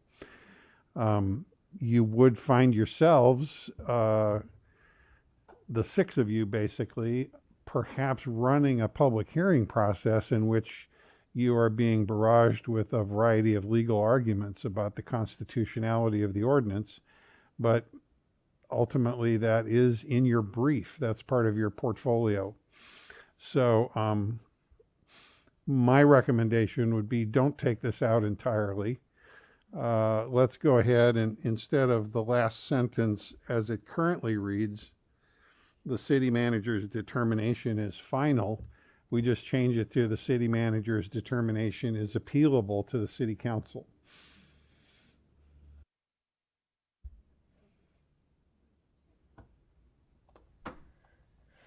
Councilmember Castellano. I find this discussion very exciting. I'm curious if, for me, one of the questions in thinking about it is just the relationship between the public. And so I'm wondering if it would also make sense to include some sort of public statement or some sort of printed appeal alongside the appeal to the city manager so that it wasn't done, and then I'm liking your recommendation there, City Attorney Black, so that there was room for the public to also then know about what's going on, make those appeals as well. That can easily be done. Councilmember Bauer and then Moulton, but after you, Bob. Yeah, I agree. I think just like a public notice that somebody is applying for an exemption so that the public's aware. I think that's what council member's saying. And that's a great idea, I think. Councilmember Moulton. So what I'm understanding in this scenario, though, the appeal can be made, the city manager can say a public notice could be given out and the city manager could still say yes, and the council doesn't enter into the equation, which I think is what people are saying is at issue here, that the city manager could, or a future city manager against the will of the future council. Yeah, I do understand that is what is being said. I think that's a valid point. We could create a direct application to the city council. We could create a right of appeal to the city council. I would like to say that the city council may not always have the same makeup that we have either. So an appeal to the city council might be exactly what people want, especially if there's enough people throwing money around to get new folks possibly elected. I'm just throwing that out there. I mean, we're not always going to necessarily be the same. City manager is a little bit more stable. Councilmember? I just wanted to clarify. If I'm understanding Councilmember Moulton's concern, is that what you're saying is if somebody appeals to the city manager says, yes, we're wrong and you can do what you want to do, why would that person appeal that decision to the council when they're getting what they want? Kind of, is that what you're saying? My understanding of the original question that Councilmember Bauer brought up, there'd be a loophole for the city manager to be able to allow something to happen, allow coal to be transported through the city's property.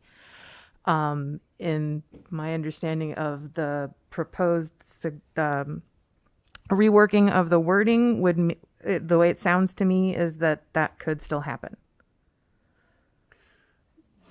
Am I not understanding correctly? No, the city manager could grant the necessary exemption to a person who is making an argument that this ordinance is unconstitutional as it is being applied to that person. So in a case, that's an argument that could end up in court and could be very expensive to battle out. I think I might have remarked on the experience of the city of Richmond where the mayor asked the Sierra Club, could you help us fund the $1 million that we expect it's going to cost the city of Richmond to defend this prohibition? And the Sierra Club said, no, we don't have money to support your legal fees. We'll be in the trenches with you as an amicus, friend of the court, but we're not in a position to assist the city of Richmond. And so the place you don't want to be is where you have not provided any off-ramp for the enforcement of the ordinance. You are simply faced with suddenly faced with a court action that either forces you to immediately retreat or to fund very, very expensive litigation and then maybe eventually retreat. The idea here is that if a specific application of this ordinance is not going to be enforceable, why make a court tell you that? Why not hire a constitutional attorney, respected environmental attorney, someone who can give you that advice during an appeal period or an application for exemption period, and then the city can adjust course accordingly. But once again, I think the technical issues that you're talking about, such as appeal to the city council, who can then disagree with its city manager, and that is definitely part of your portfolio. Let's make that appealable to the city council. If you're concerned that the city manager might make this decision without informing the public, let's require the city manager to conduct a public hearing on this. And I know these remedies these procedures sound a little bit unusual, but this is a somewhat unusual, controversial, and expensive area of regulation. So, I think this part of the ordinance is not the heart of it. Obviously, the heart of it is saying you can't store or handle coal on any property controlled by the city. But this is an aspect of it that, looking to the future, may have a protective impact on this ordinance and how it plays out going forward. Councilmember Castellanos has a question. I have just a question about the appeal to city council, because I think it's unclear thus far to me in the conversation of who's appealing to city council. Like would members of the public be appealing to city council, the city manager decision, or would it be the agency that's seeking the exemption? So I would suggest this. I would suggest that anybody be able to appeal, Okay. including members of the council. Perfect. That's what I was hoping. But Yeah. Yeah. And then Councilmember Arroyo, did you have something? Oh, and then Kim. Can I get? I saw her first, and I'll get you real quick. Okay. I like that. I just want to clarify that any person could seek an appeal, and maybe that would be an item C or something to really highlight that. I don't know. That's probably semantics. I was going to say as an alternative, if I actually do like that, but another option could be to just say that they skip the city manager and apply directly to the council for an exemption. That could bring it to us if there's a lingering concern about this providing too much of a right to say yes to the city manager, which, we understand, again, our current city manager understands our intent here. But I think that's another route to go, is to simply replace city manager with city council in all of part B here. So just putting that out there. Councilmember Burgell. So do we create the process on which these folks would file the exemption? Is there a specific type of application? And with that application, could there be requirements that we could set up for potentially to file an exemption? You would have to have a certain number of signatures. I know we do that with other things. I don't know about with this, from the public. So, yeah, I'm curious about hitting it up front in the process of the application itself. And then secondly, I'm curious, do we have any idea what that process is going to look like if we don't do that? And then thirdly, I love the idea of noticing the public.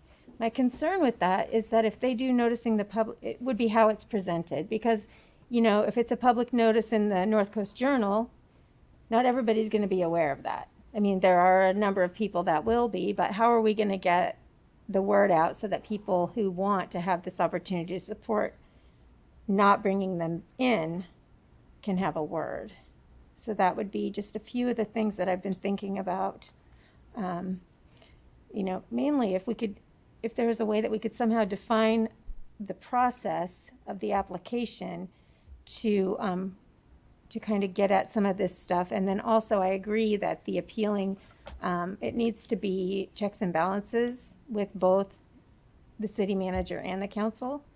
And I know that people come to us all the time with, can you bring this to council? Can you bring this to council? And I don't know if that, if that's going to be the process in which they deal with it. So can you speak to that? Or will you speak to that? Yeah, there's a lot to think about. Do you guys, do you have That's enough one way of speaking to it. information Yeah. that you want to go think about it now and then come back? Well, if all we're talking about is bringing about an appeal function for the city council, I think we could write that.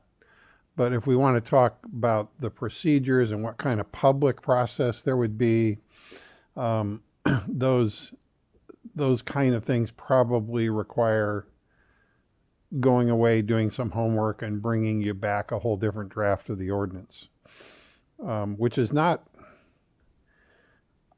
I don't think is the worst idea, because if we're going to elaborate this considerably with rules of appeal and how, for example, the timeline that I put in here, I think 21 days or something like that, that is really intended for a very streamlined process. If we're going to have a much more, streamlined process for one person to gather facts and make a decision, you could do it in 21 days. But if it's going to be a process that involves one or more public hearings, an appeal to the city council, it's going to be a much more elaborate drafting problem, and it probably needs to be brought back to you 2 weeks from now for reintroduction. Councilmember Bauer, then Arroyo. Yeah, I personally think we can do it tonight. I feel like there's expediency. There's a need to move it forward. And I'll just make, not that I'm a lawyer, of course I'll say that, but the constitutionality of this ordinance, it's about takings, right? And we're talking about, that's what we're talking about as far as how could someone appeal this? We're not taking any rights from them if it's our property or if it's lands that we control. So what are they going to argue?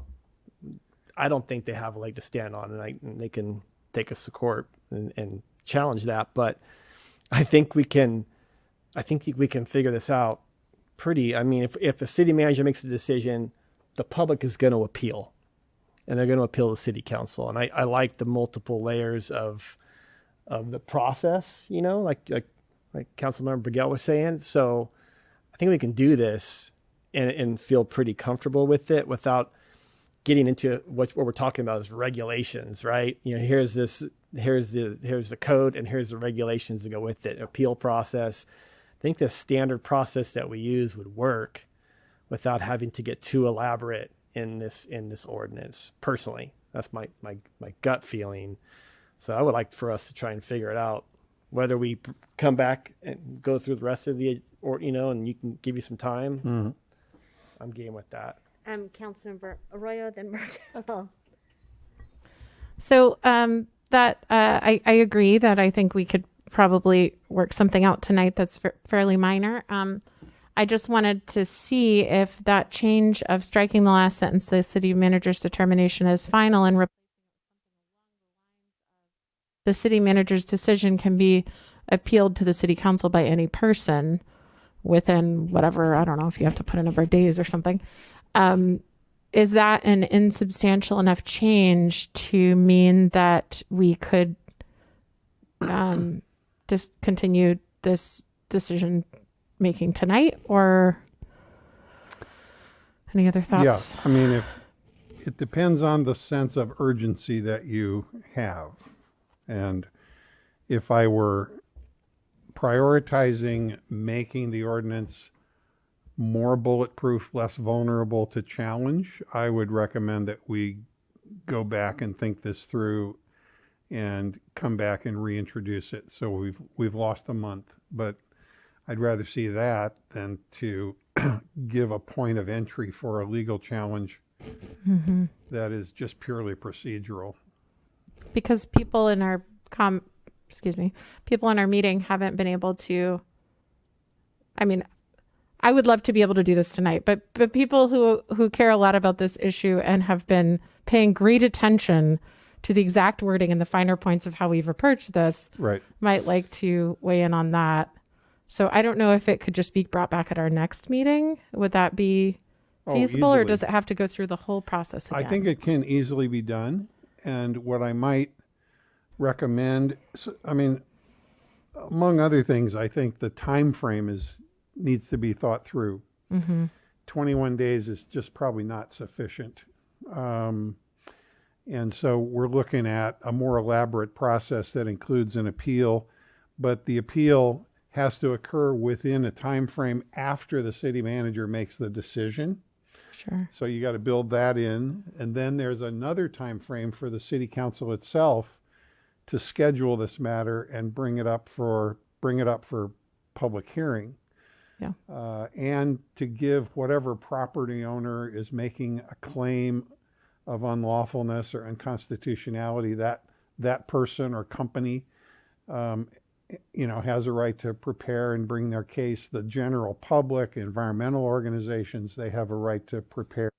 So it's going to look more like a 60-day process, 75-day process, something like that. So yes, my belief, if you really want to do it right and you want to spend more time on this aspect of it, let's bring it back in 2 weeks and reintroduce it.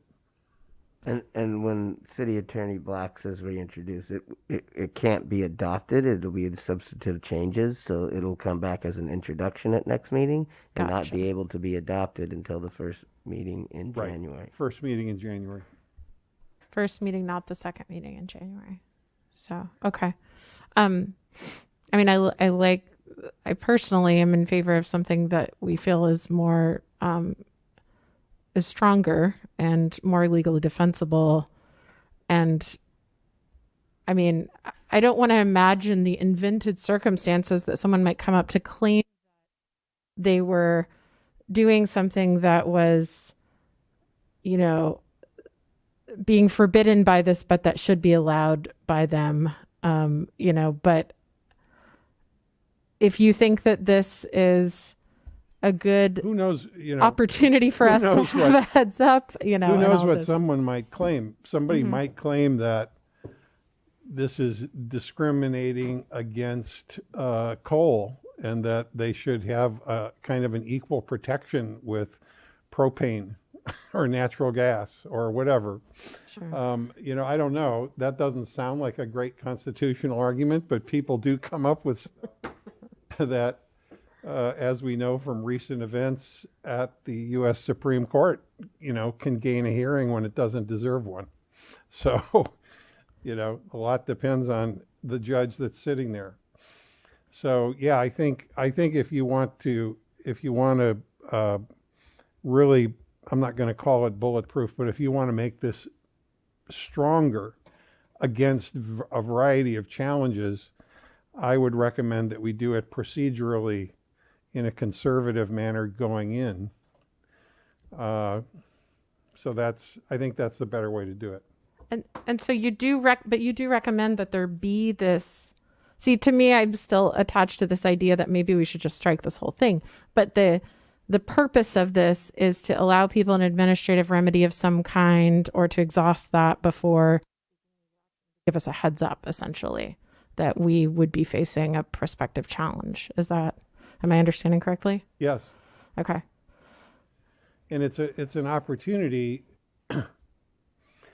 You don't want to go into a court battle where you're going to spend a whole bunch of money to lose. And this gives you a chance to think about how this is going to play out in not just imaginary circumstances, but somebody's actual argument. Mm-hmm. Look, this is not right what you're doing. It's violating my rights.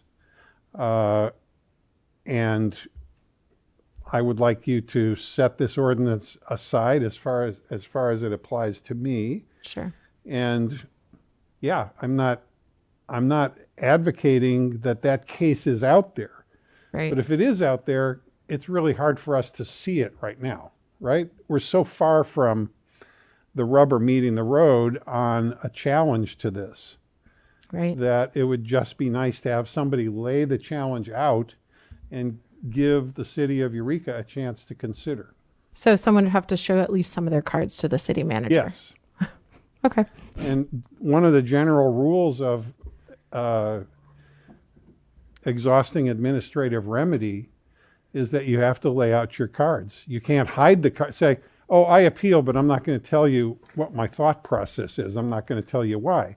They have to present it, or they don't have the right to bring it up later when they get to court. They can't bring it up there for the first time.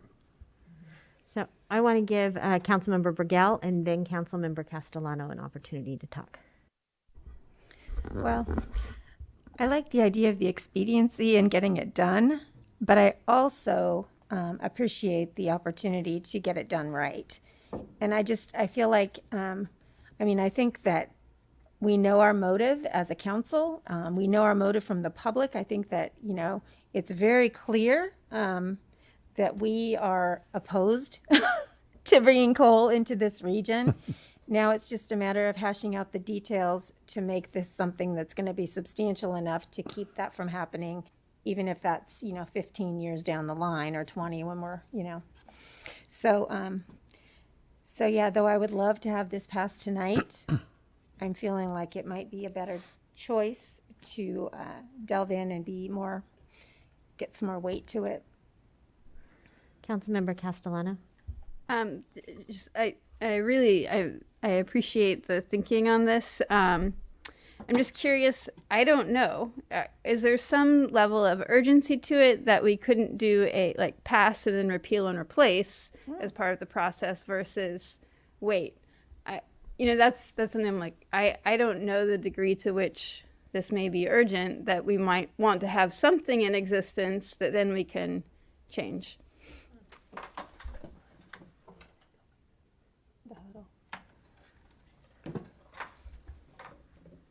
That can be done, but it might, I think it might inspire more confidence to go back to the drawing board and bring it back in a more fully formed. So.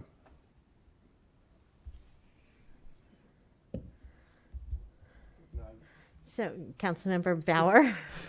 No, after all this great discussion, I think we should go, like you're saying, fully develop people's due process rights to challenge this, right? And make it more bulletproof before we pass anything. It just seems like a smarter decision. We have time that they're not going to be laying tracks for until they spend $10 billion to fix that rail line. So we have time, I think. All right. So it sounds like we have some direction then, and we will not take a vote on this. We're going to just let it go. It is just about 8 o'clock. So why don't we, the ranked choice voting, do we think that's going to take very long? Do you think we can finish that before we move on to our break? Okay, let's just do it. We're going to do H3, Bill number 1008, CS Ranked Choice Voting Implementation. I believe that is Assistant City Manager Powell. Yes, really, it's in the same posture. There was a change requested, and that has been drafted. It was part of the introduction, and it's now before you for adoption. And I can take questions on the whole ordinance or that one particular item. Does anybody have questions on this item? It does not appear so. Do we have anybody in the audience who would like to speak on this item? I don't see any hands, so I will bring it back to council for motion or discussion. I will make a motion to waive reading and read by title only and adopt Bill number 1008-CS, adding sections 37.20, 37.21, 37.22, and 37.23 ranked choice voting to Chapter 37, Elections, Title 3. I'll second. All right. Any further discussion on it? Yes, maybe just a comment. I think it's pretty exciting that this is actually happening, and so many cities are starting to do this. And if you can see through my mask, I'm smiling really big because I think I wish the nation would follow this path too. But we'll start small and watch it grow. So I'm excited about it. Thank you. All right. And with that, let's everybody vote. Unanimous yes vote. Motion carries. All right. Our next item is going to be a brand new ordinance, so I will give everybody a break. Let's do 5 or 10 minutes. Well, just when you guys get back here as quick as you can. Thanks.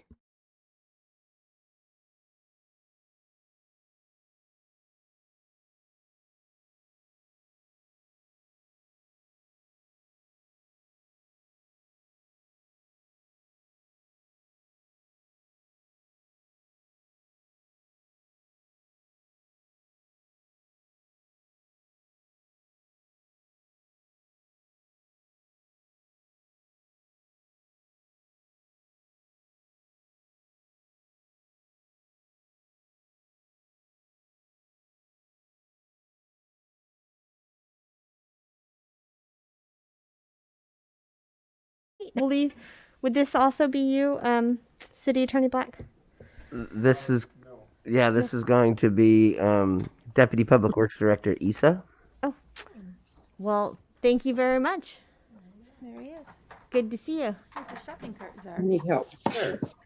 Good evening. So tonight we're going to talk about the shopping cart ordinance. The shopping cart ordinance was originally adopted in 2014 as a sort of a collaboration between the POP, Problem-Oriented Police Unit, and code enforcement. And the idea was to get as many of the shopping carts off the street as we could at the time. And it was an ordinance that was really crafted with a deference to the business community, realizing that they are often, the victims of theft. And in the intervening years, really what we're seeing is that the ordinance as crafted, and it's a fairly intricate ordinance and requires a lot of staff time to administer, but we're seeing that ordinance really isn't working the way it was intended.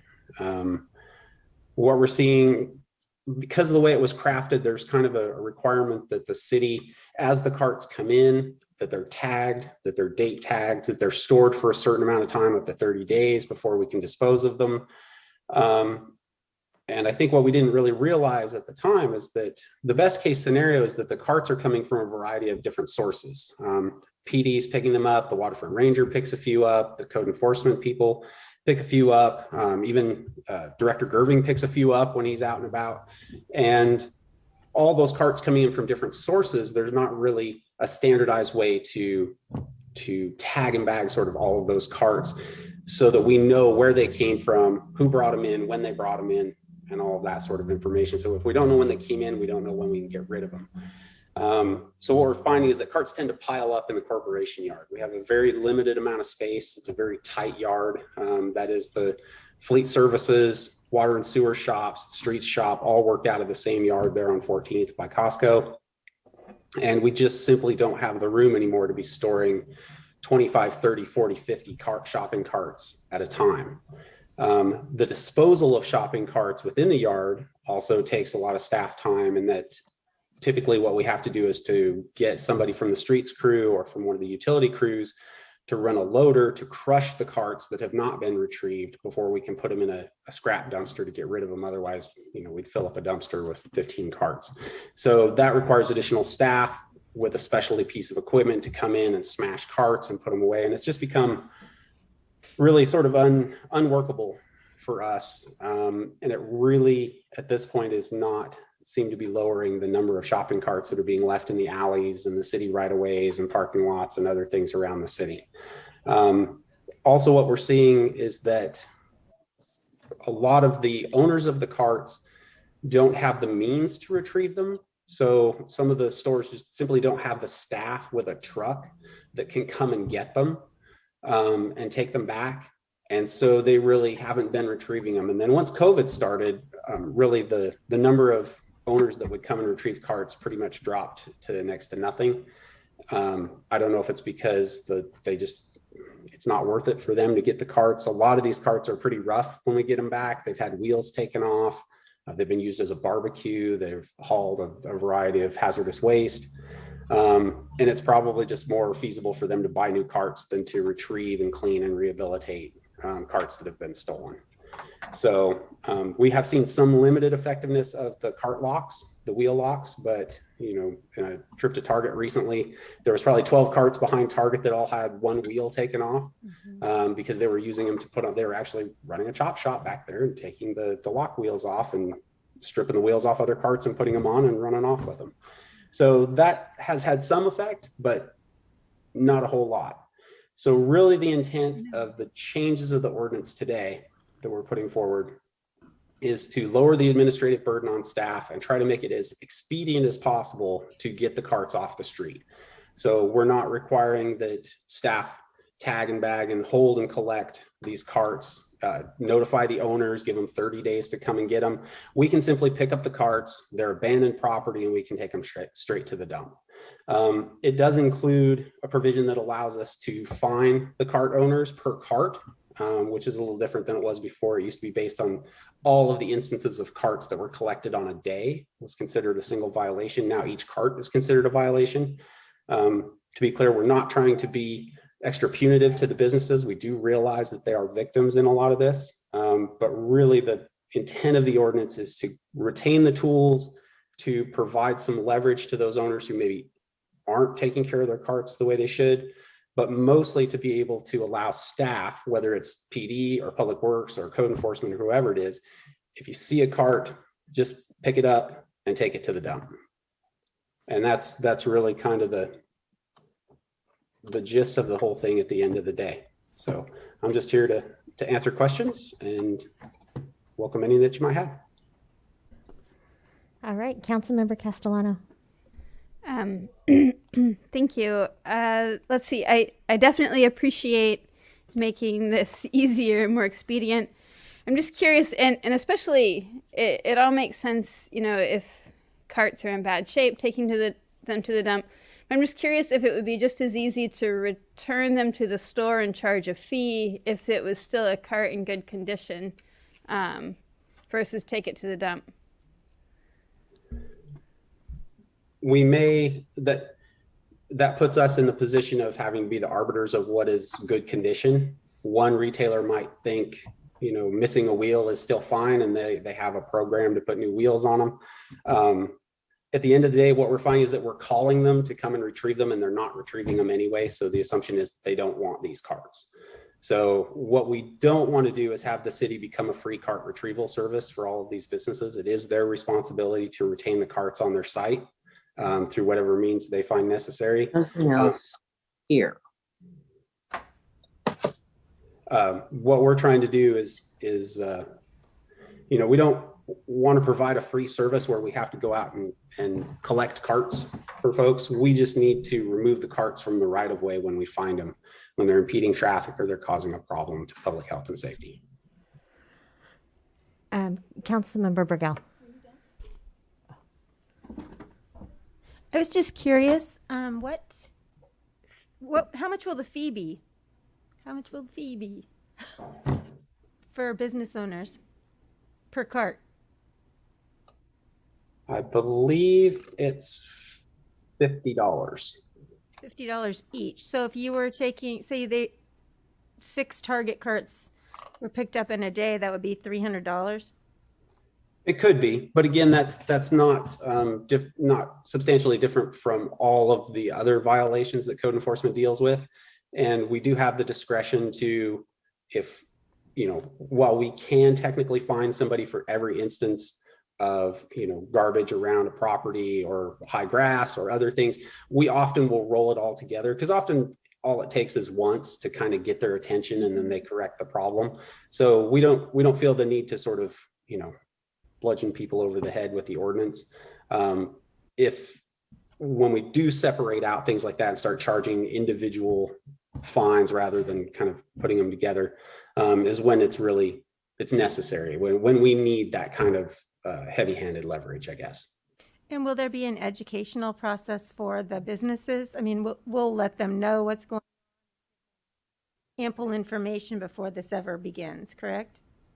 Yes, I believe that we would start off with a notice that says, hey, you know, we've collected X many of your carts this month. Just know there's a new ordinance and that you could be fined, you know, X amount per cart. Please take care of your carts. Here's some suggestions, and we'll go from there. Like every other code enforcement thing, it's always sort of levels, escalating levels. We try to never go 0 to 60 in 2 seconds. I was just curious if preemptively we couldn't send out a letter. We weren't going to. We could. We certainly could. Just in the beginning, yeah. Just to let them know that this is going to be happening, and then move forward from there. So I have not a fully formed thought, but a part of a thought about, because, you know, like any other code enforcement, you have people who sort of follow the rules and then people who blatantly don't. What if there are stores with grocery carts who want to work with the city to pick up the carts? Or, I mean, is there some kind of agreement we could make that they can sign into that has them, you know, that we could either contact them and they say they'll pick up the carts right away, or I don't know. I just wanted to give some of those who are trying an opportunity to partner with us rather than just collecting their carts and finding them. So right now we do offer them the opportunity to come and get their carts. What we're seeing is that they don't come and get them. regardless of how many times we call them, they either don't have the staff, they don't have the ability, or they just simply don't respond, or they just say they're going to come and get them and then they don't come and get them, and it becomes kind of a scheduling nightmare for us. If what we're looking towards is, an arrangement with the city to pick up their carts and retrieve them and take them back, I would say that's something that's probably better dealt with through the private sector. They could hire John Shelter to do that job. They could hire, some other private cart retrieval service. To be honest, we have bigger fish to fry than being the cart retrieval service for the businesses of Eureka. Councilmember Arroyo. So how would this be an efficient, so for our staff to take them to the dump or to take them to the business, either way is, I'm not necessarily advocating that we take them back to the business per se, because I get your point about we're not just like a free helping hands and truck for everybody who has lost items in Eureka. That said, do we have staff making the rounds, doing regular activities, picking up stuff and taking it to the dump, where this would be an efficiency? There'd be efficiency gained here. How does this fit into the overall picture of maintenance and public works and all of those things in the city where this would be an improvement? So quite often we do have folks that are picking up garbage. Most often these carts are full of trash. They're full of stuff.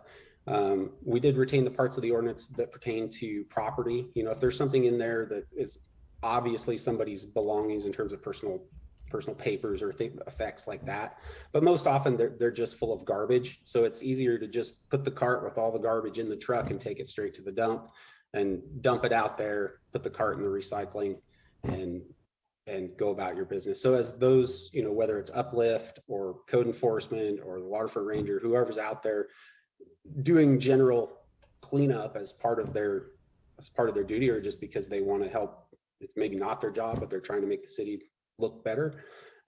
This will make it easier than trying to take it back to the business and coordinate, because we don't want to take them back and just throw them on their doorstep either. We would have to empty the garbage out and then deal with getting the garbage out of the truck, and then take the carts back and coordinate with somebody there to receive the carts, so we're not just dropping them off, because we don't want to give them, contaminated carts that have been off their site and put them back into circulation without them knowing. So they would have to have a point person on staff. And one of the things that we found with the businesses is that their staffing turns over constantly. So we almost never have a consistent point of contact that is there to receive the carts when we were giving them back before. Okay, thank you. And why can't people just bring their carts back inside? Just kidding. That's a rhetorical question. Why can't customers just bring them back? Any other questions? All right. Do we have any public comment on this item? I do not see any, so I'll bring it back for a vote. Mayor, we do have a hand we do have raised. public comment. Okay. I can't read your name. Okay. Hi. My name is Evan, and I grew up in Eureka, and I'm just curious why this is being adopted as an urgency ordinance.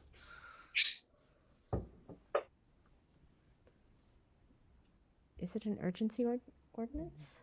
Oh. We'll ask that when we bring it back, I suppose. Is that your only question? Or your only comment? Yeah, thank you. Thank you. All right. Just to clarify, Madam Mayor, this is presented to you as an urgency ordinance. It requires a 4/5 vote under the city charter, and staff advanced a set of reasons that are contained in the findings portion of the ordinance. And I don't know if Deputy Director Issa would perhaps want to quickly summarize those.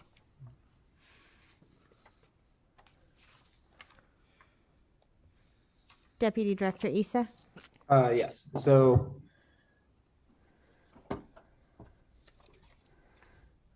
the urgency, or it is being put forward as an urgency ordinance, and it largely has to do without, restating exactly the whereases. It largely has to do with the number of shopping carts and how the problem has really sort of exploded recently.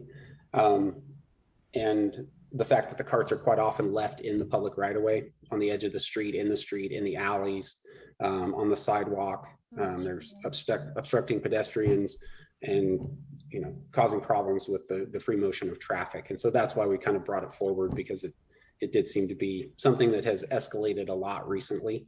And we wanted to kind of try to turn the tide on it as quickly as possible. Okay. Do we have any Councilmember Castellano? Well, again, I support this, and I definitely appreciate Deputy Director Issa's comments. I guess I still have just, in the effort to reduce waste, I also think that if a cart is in, let's just say, perfect condition, has all its parts and isn't missing anything, and that it could just be returned to the parking lot. They could be charged $50, for the time. There could still be a fee. I would rather lose $50 than lose $50 and a shopping cart if it was perfectly good. And if it's too much trouble to go into the store, just, I don't know, stick a note on it in the parking lot. I guess I feel like would be sufficient enough, but maybe I'm too blasé about talking to people. So I just want to clarify something that Deputy Director Issa said. Those carts that are recyclable are recycled. It's not landfilled. So, if it's the hard plastic ones, they're recycled. If they're the metal ones, they're recycled. So they're not landfilled, just to be clear, because I think that you may have referenced being landfilled, but just want to, I'm not saying if it is perfect, I understand what you're getting at, but they're not being landfilled.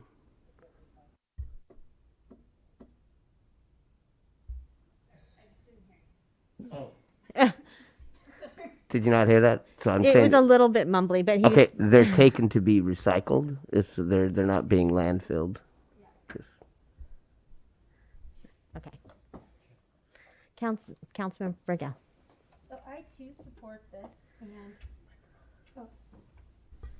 support this, and frankly, going out on cleanups and seeing the condition of many of these carts and what has been in these carts and where they've lived, I'm not really a fan. I don't know if they can be sanitized, frankly. And as a customer of a store, I certainly want to end up with one of those carts. Honestly, just to be frank. But I was reminded of a couple of years ago, and speaking to this point of the businesses not wanting them back, I went out with a couple from the public, and we went out shopping because there was a bunch of shopping carts on Broadway, and the people brought their truck. And so we loaded it up, and we went to Winco, and we couldn't find somebody to take the cart. We had to walk around, walk in, try and find people. And maybe that's a little bit different because with the city that wouldn't be an issue, but with us it certainly was an issue. So we ended up having to take a lot of the shopping carts back to the police station. And what was unfortunate about that is that the guy turned the corner. This is just kind of a sidebar, but he turned the corner. No good deed goes unpunished. The shopping carts went in and broke his back window in his truck. It was a total bummer for him, but he had insurance. But anyway, like I said, no good deed goes unpunished, right? So I like the idea of educating the business owners before this goes into effect, so letting them know that this is going to be happening and that no longer are we going to store your carts for you. You're going to, we're just going to get rid of them. Seems like a good idea.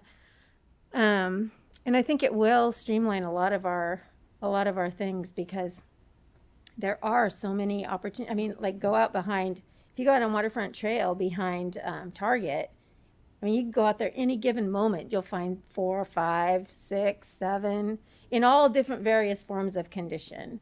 And that's right near Target. They don't even go out on their own property to get their own carts. I mean, it's really frustrating. And years ago, when we did do this other ordinance, we had every business, one of the suggestions was to put locks on them.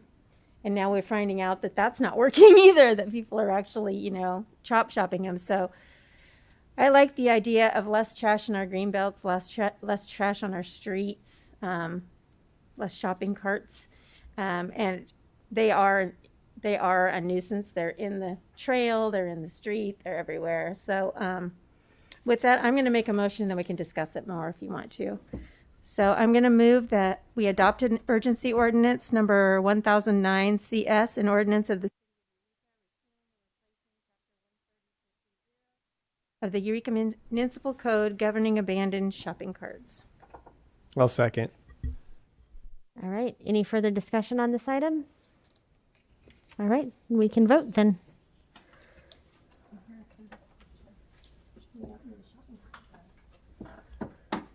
Unanimous yes vote. Motion carries.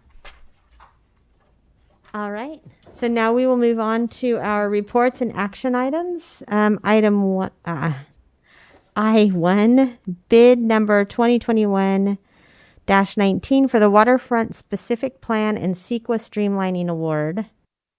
And is Senior Planner Castellano, did she make it, or are we looking for Principal Planner Kenyon? Oh, Principal Planner Kenyon. Sorry, I was looking at my book and not the page. Sorry, or the video. Go ahead. No worries. Yeah, this is Caitlin's project. Unfortunately, she's sick tonight, so she prepared this presentation, but I'll be giving it. I'm Kristen Kenyon. I'm a relatively new principal planner with the Planning Division.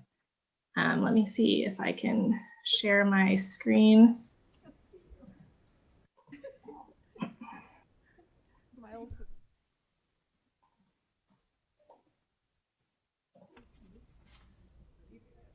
I'm taking it personal. She didn't move that.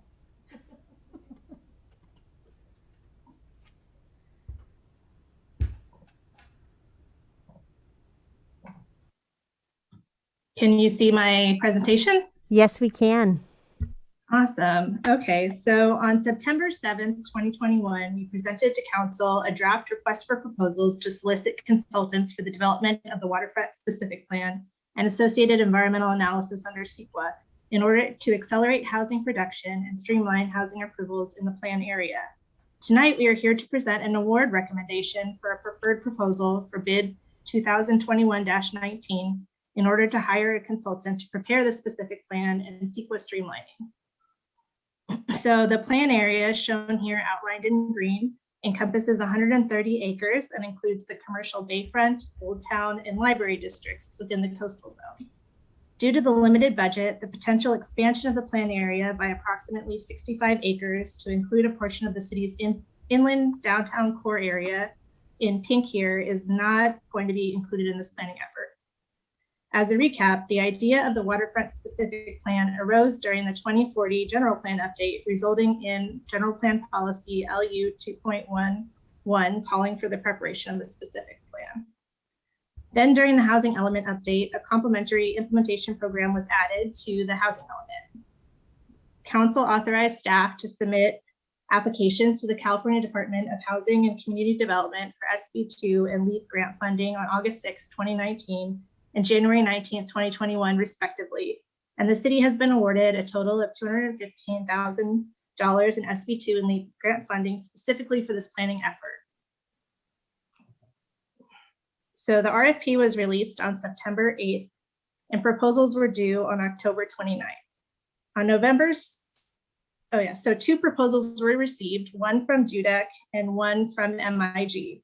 And on November 17th, a review panel selected by the city manager met and reviewed the 2 proposals. And based on selection criteria described in the RFP, on November, the review panelists ranked them, and then they interviewed them on the November 19th. And then they chose to recommend JUDEC to the city council. And MIG's proposal included a major assumption that the Coastal Commission will certify the city's draft land use plan by early 2022. That assumption is not realistic. And when asked in the interview how removing that assumption would affect their proposal, it was clear MIG's approach was dependent on that assumption. Overall, Dudek's proposal and interview outshined MIG's, as Dudek's project manager was engaged and enthusiastic and had a solid plan for approaching the limited budget and invoicing strategy to comply with HCD grant funding deadlines. Dudek also had a unique outreach strategy with sub-consultant CrowdBright and appeared to have more experience with the regulatory framework of the Coastal Act and projects of similar size and scope. If approved by the City Council, the City Manager will proceed with a standard agreement with Dudek. And if Council agrees tonight to award the bid, work is expected to commence this month with project kickoff meetings between Dudek and City staff to finalize the project work plan. Public outreach will begin in January, and a draft of the specific plan is anticipated by October or November of 2022, with the final plan and CEQA document to be adopted in February or March of 2023. The project timeline is in part driven by grant deadlines, including a very quickly upcoming SB2 expenditure deadline for mid-January of 2022. So staff recommends that Council declare Dudek the preferred proposer of the waterfront specific plan and CEQA streamlining RFP, and authorize the City Manager to proceed with a standard agreement. And here's a suggested motion, and I'm available for questions. Thank you. All right, Councilmember Arroyo. Thank you for the presentation. I was wondering if you could actually go back to your slide of the map. And while you're getting there, I'll just say, I know that this area, the core area, was defined in our general plan, but I am curious why it doesn't include the next set of buildings to the west on the waterfront, like between the marina and that green line. Does anyone have a thought on that? Yeah, that's the division between the area that's zoned commercial waterfront and the area that's got a coastal dependent industrial zoning focus. So that's why that line is there. Okay, so those other properties are CDI all the way over to, then I assume, to the Wharfinger, and then the property after the Wharfinger, not even on the map, that's where it changes again. Yeah, okay. Yeah, the parcel that is right below the Wharfinger is CW, and it's isolated over there between a bunch of CDI and public facility waterfront. Okay, thank you. All right, any other questions? All right, seeing none, I will ask, is there any comment from the public on this item? And I'll need to see the screen. Right on. I don't see any public comment. Miles is very into waving. I will bring it, close public comment then, and I'll bring it back to council for a motion or discussion. Councilmember Arroyo. I'll move approval of staff recommendation. I'll second. All right. We have a motion and a second by Councilmember Burgell. Any further discussion? Councilmember Burgell. I just want to say I love that one of the employees was up here in Humboldt and was in the rowing club and all of those things. That's really neat. It's fun. They have a special perspective on Humboldt. Special perspective, yep. And I'm just really happy to see this coming forward because we're very excited. Absolutely. They also have a staff person who worked for the Coastal Commission before. Yes. So that's good. All right. So we have a motion, we have a second, and it looks like we're all ready to vote.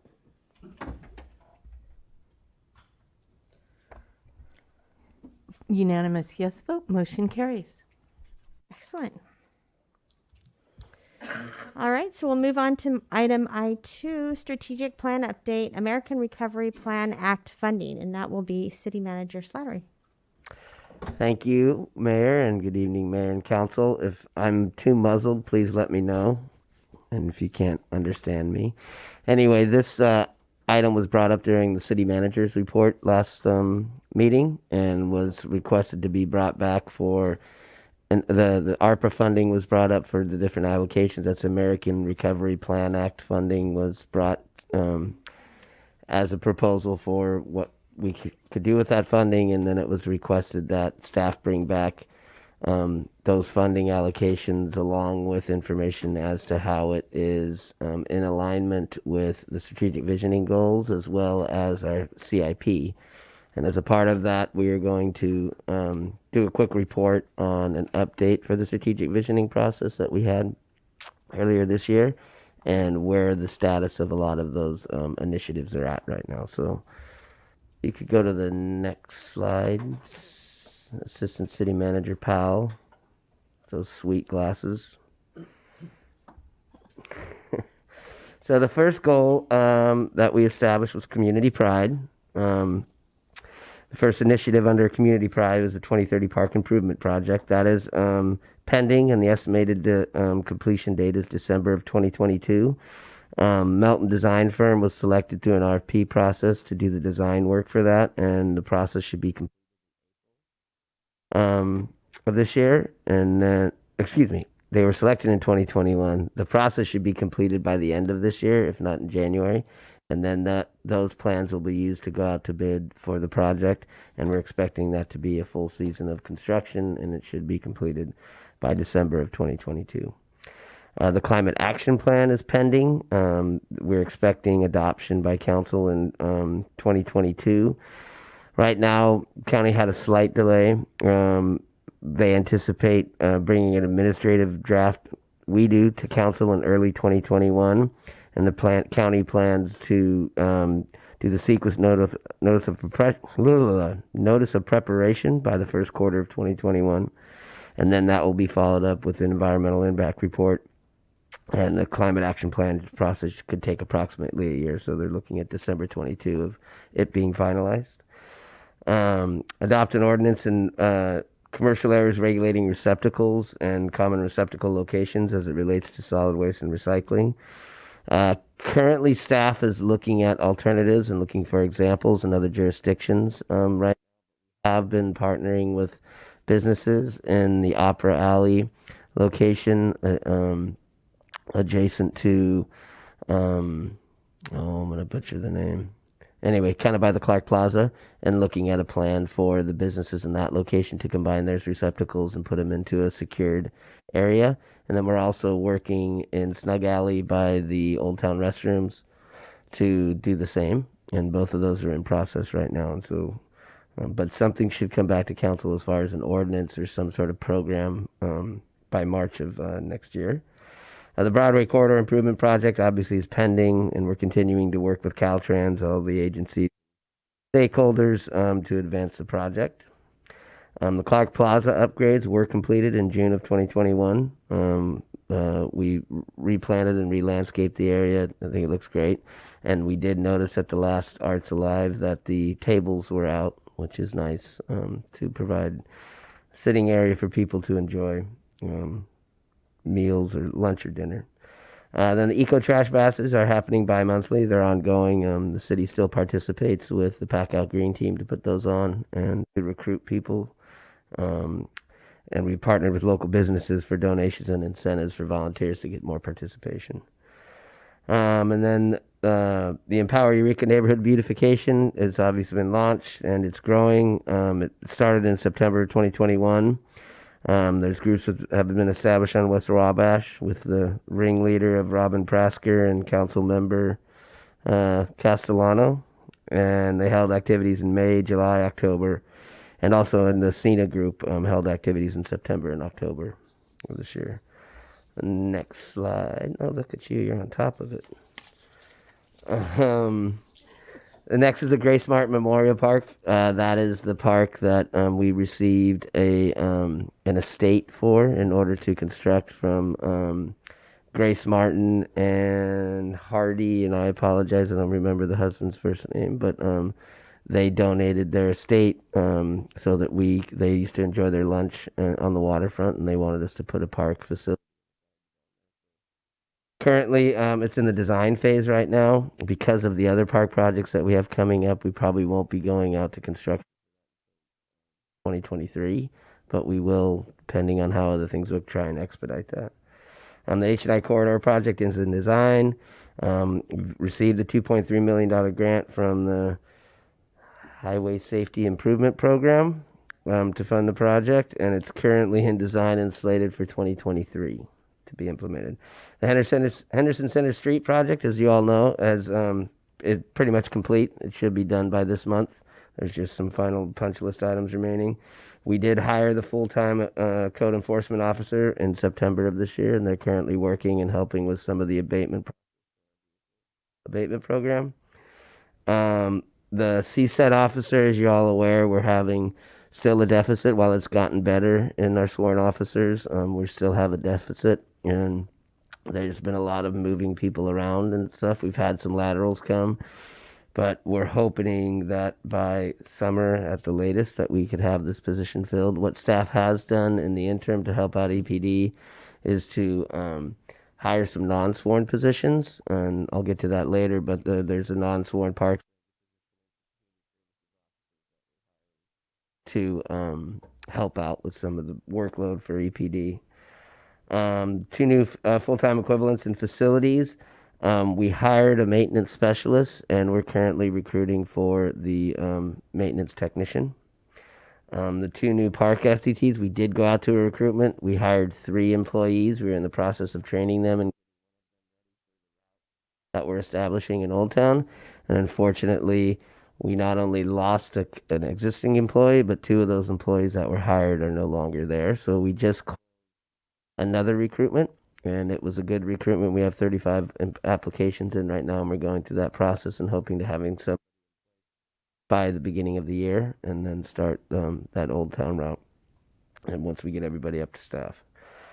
The regional branding with Eddie Alexander is obviously ongoing. We worked with Eddie Alexander to update all the wayfinding kiosks and to put wayfinding signing on the kiosks. They're still doing the community conversations on a weekly basis, and we're currently working. Oh, and we also do the banners on the light poles in Old Town. We have a seasonal banner array up right now for the season, and we also are working on a podcast that'll work with businesses of the month that are elected by the Economic Development Commission, as well as Business of the Year, and doing a podcast with myself and Economic Development Manager Asbury. And on to economic development and housing. The RFQs for the parking lots, as you guys are aware, there was this current year's RFQ has been delayed because of some change in the Surplus Land Act. We are actually identifying more units for affordable housings that will be coming back to council in the near future. And we're obviously potentially looking at a transfer of properties that may come back to council as well. Once that happens, then we will do another inventory of where we're at, and we'll demonstrate to HCD that we can meet our RENA with those properties, and then we'll have to go and update the housing element with those new properties. City Manager, could you tell me what item you're on? Because I'm can't sorry. find it. Economic development and housing. Keep going. Okay, so we skipped a... Keep going. Okay. Oh, did we skip one? Yeah. Hold on. I got my pages backwards. All right. These sweet glasses caught that error. Oh, there we go. Oh, jeez. Okay.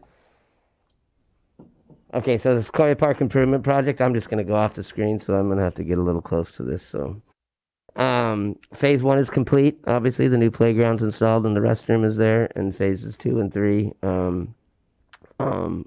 we're seeking funding for that, and we're doing a fundraising project for that. Street Art Festival and the mural projects. We did the Street Art Festival in August of this year. 11 murals were painted along 101, and it was the 4th annual Eureka State's Art Fair. And then we're obviously going to be doing another one next year. Utility box art, it's just we're maintaining the program, we're monitoring them for any issues, and then contacting the artists.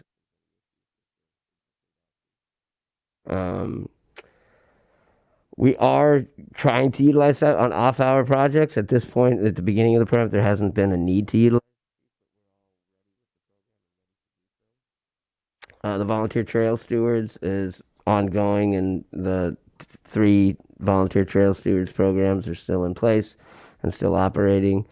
They meet once a month on each of those locations, and we've been working with Rotary Group on acquiring funding for a shared piece of mowing equipment, and so that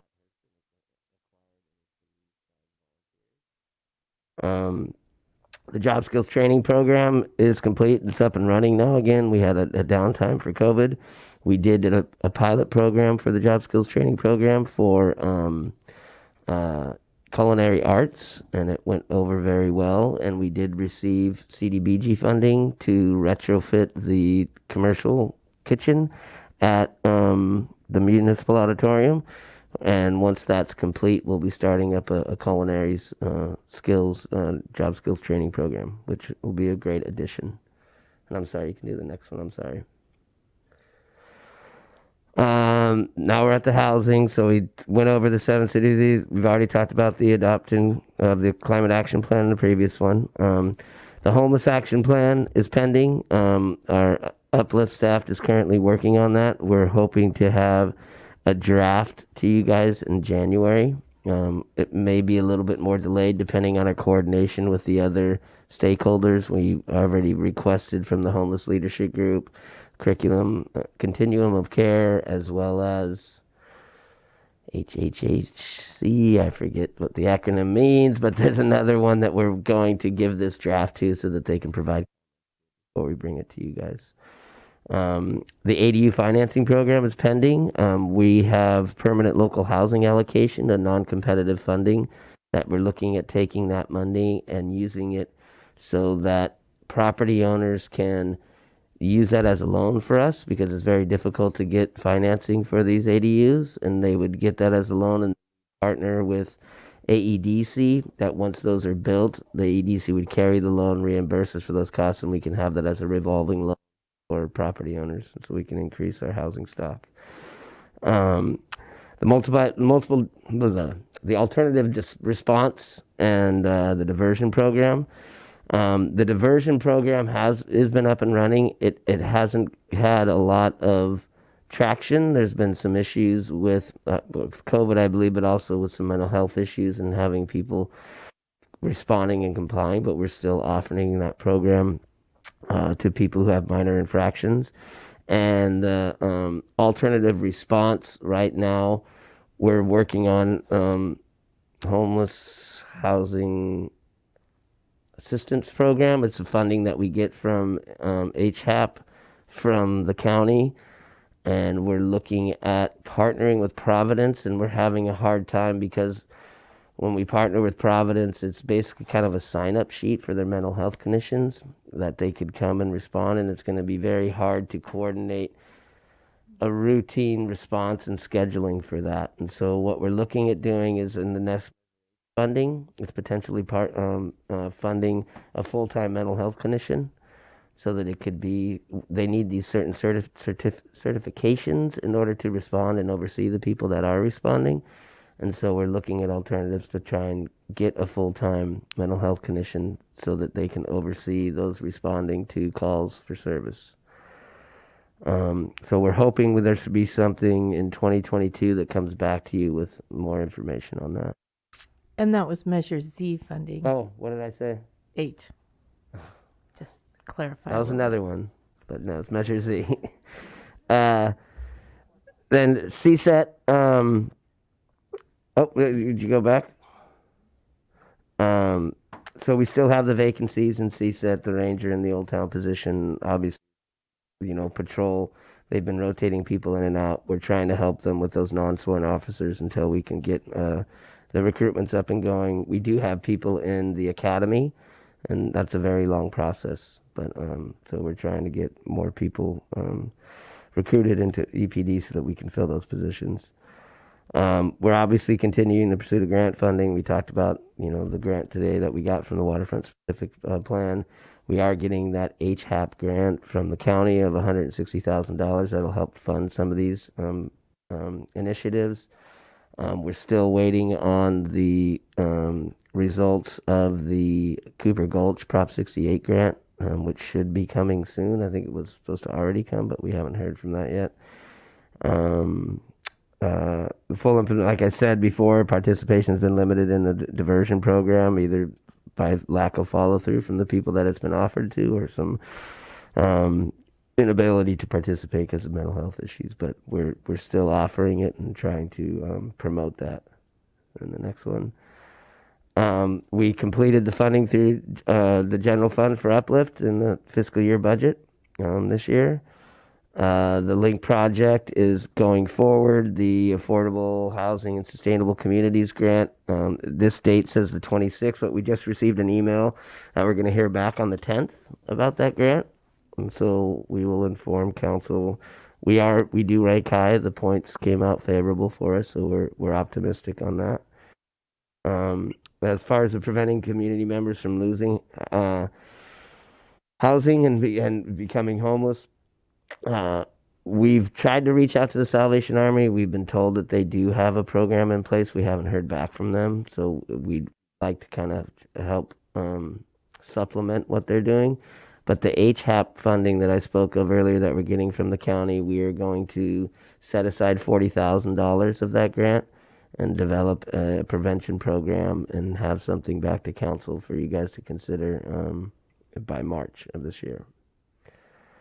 HUD and HCD grants opportunities, they're pending.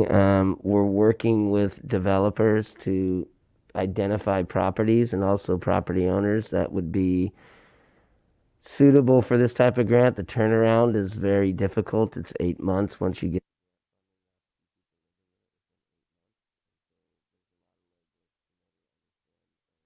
how to get by this. We've looked at many different properties as well as spoken to multiple developers, and we're hoping that we'll be able to get something together soon.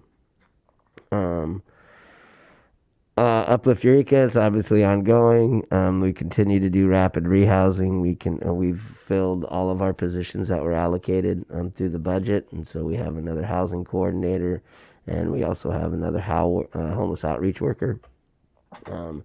They've been working a lot with EPD on when we provide notifications and providing services and resources to people, and we've been the rehousing or the housing stipends are starting to pick up more. I think we've in the last week or two, I think we've had 4 that we've housed, which is great. During COVID, it was difficult finding landlords, and that's starting to kind of change, and we're starting to be able to get people to participate and help our participants.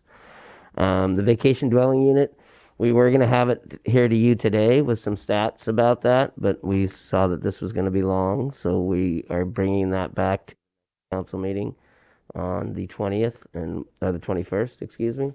And so the numbers will be back, and we'll talk about where we're at with numbers, who's in compliance, how we're going to get people in compliance, and discuss how we move forward with that. And then obviously we came at the last council or 2 council meetings ago, I believe, for the vacant buildings, and we should have a report back with the data that you requested, hopefully in January, to discuss the data that they've discovered. And the next one, local businesses. We already talked about the climate action plan. The economic development strategic plan update was adopted by council at the October 19th meeting, and we are in full implementation of that. The LCP we sent to the Coastal Commission months ago, and we never received any comments. The last meeting that we had, they always requested through this process that we provide them the opportunity to comment before we submitted it, and now they've taken that back, and they've said just submit it. And so what we're looking at doing is doing that and potentially prioritizing on CDP and the land use coastal development industrial locations. but we're hoped to start the land use plan adoption process in spring of 2022.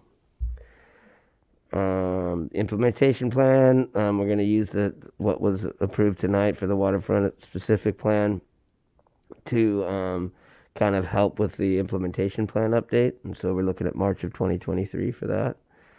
The bridge program was complete, and as of June of 2021, we administered $337,000 to help out 58 businesses because of the COVID impacts. And then once again, we put options in November, and we're gathering data right now for the vacancy ordinance. This is economic development. Local businesses continued. We consolidated all of our local business serving agencies. Eureka city staff purview, and that happened in July of 2021. It's going well. We have been enhancing funding and outreach. We've increased the funding to the septet and facade improvement program this year, and then we're looking at using the CDBG payback from NCIDC to enhance that funding further so we can continue with that project. The full time, all the next three we've already talked about. The regional branding from Eddie Alexander we talked about, and that continues to go on. The new podcast idea and other regional branding ideas, they're coming here next week, and I think they're appointments with all of you for their retreat. And so we'll be discussing how we're moving forward with the next year with Eddie Alexander doing those discussions. And the next one, Assistant City Manager. Effective governance, this should be quick. The adopted modified Rosenberg Rules of Order, we're hoping February 2022.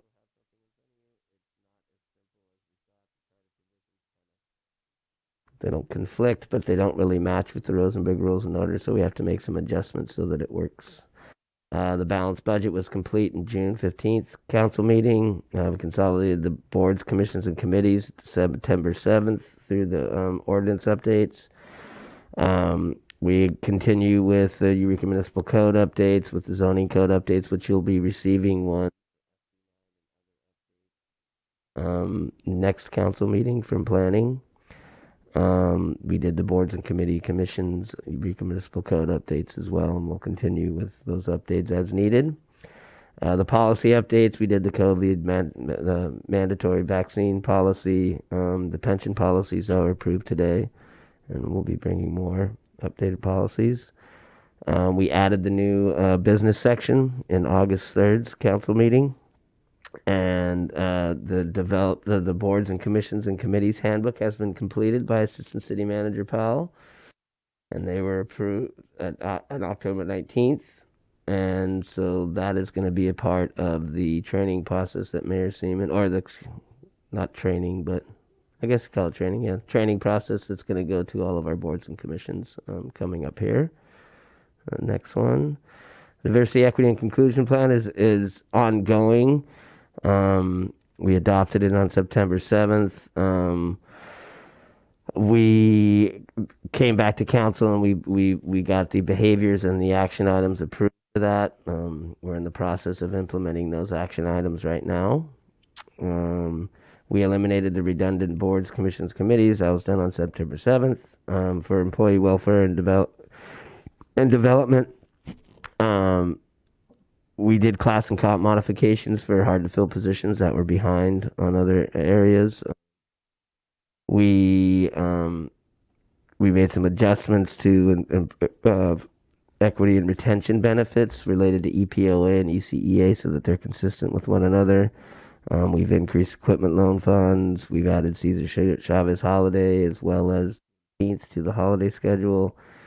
And we've supported positions in a lot of our departments recently.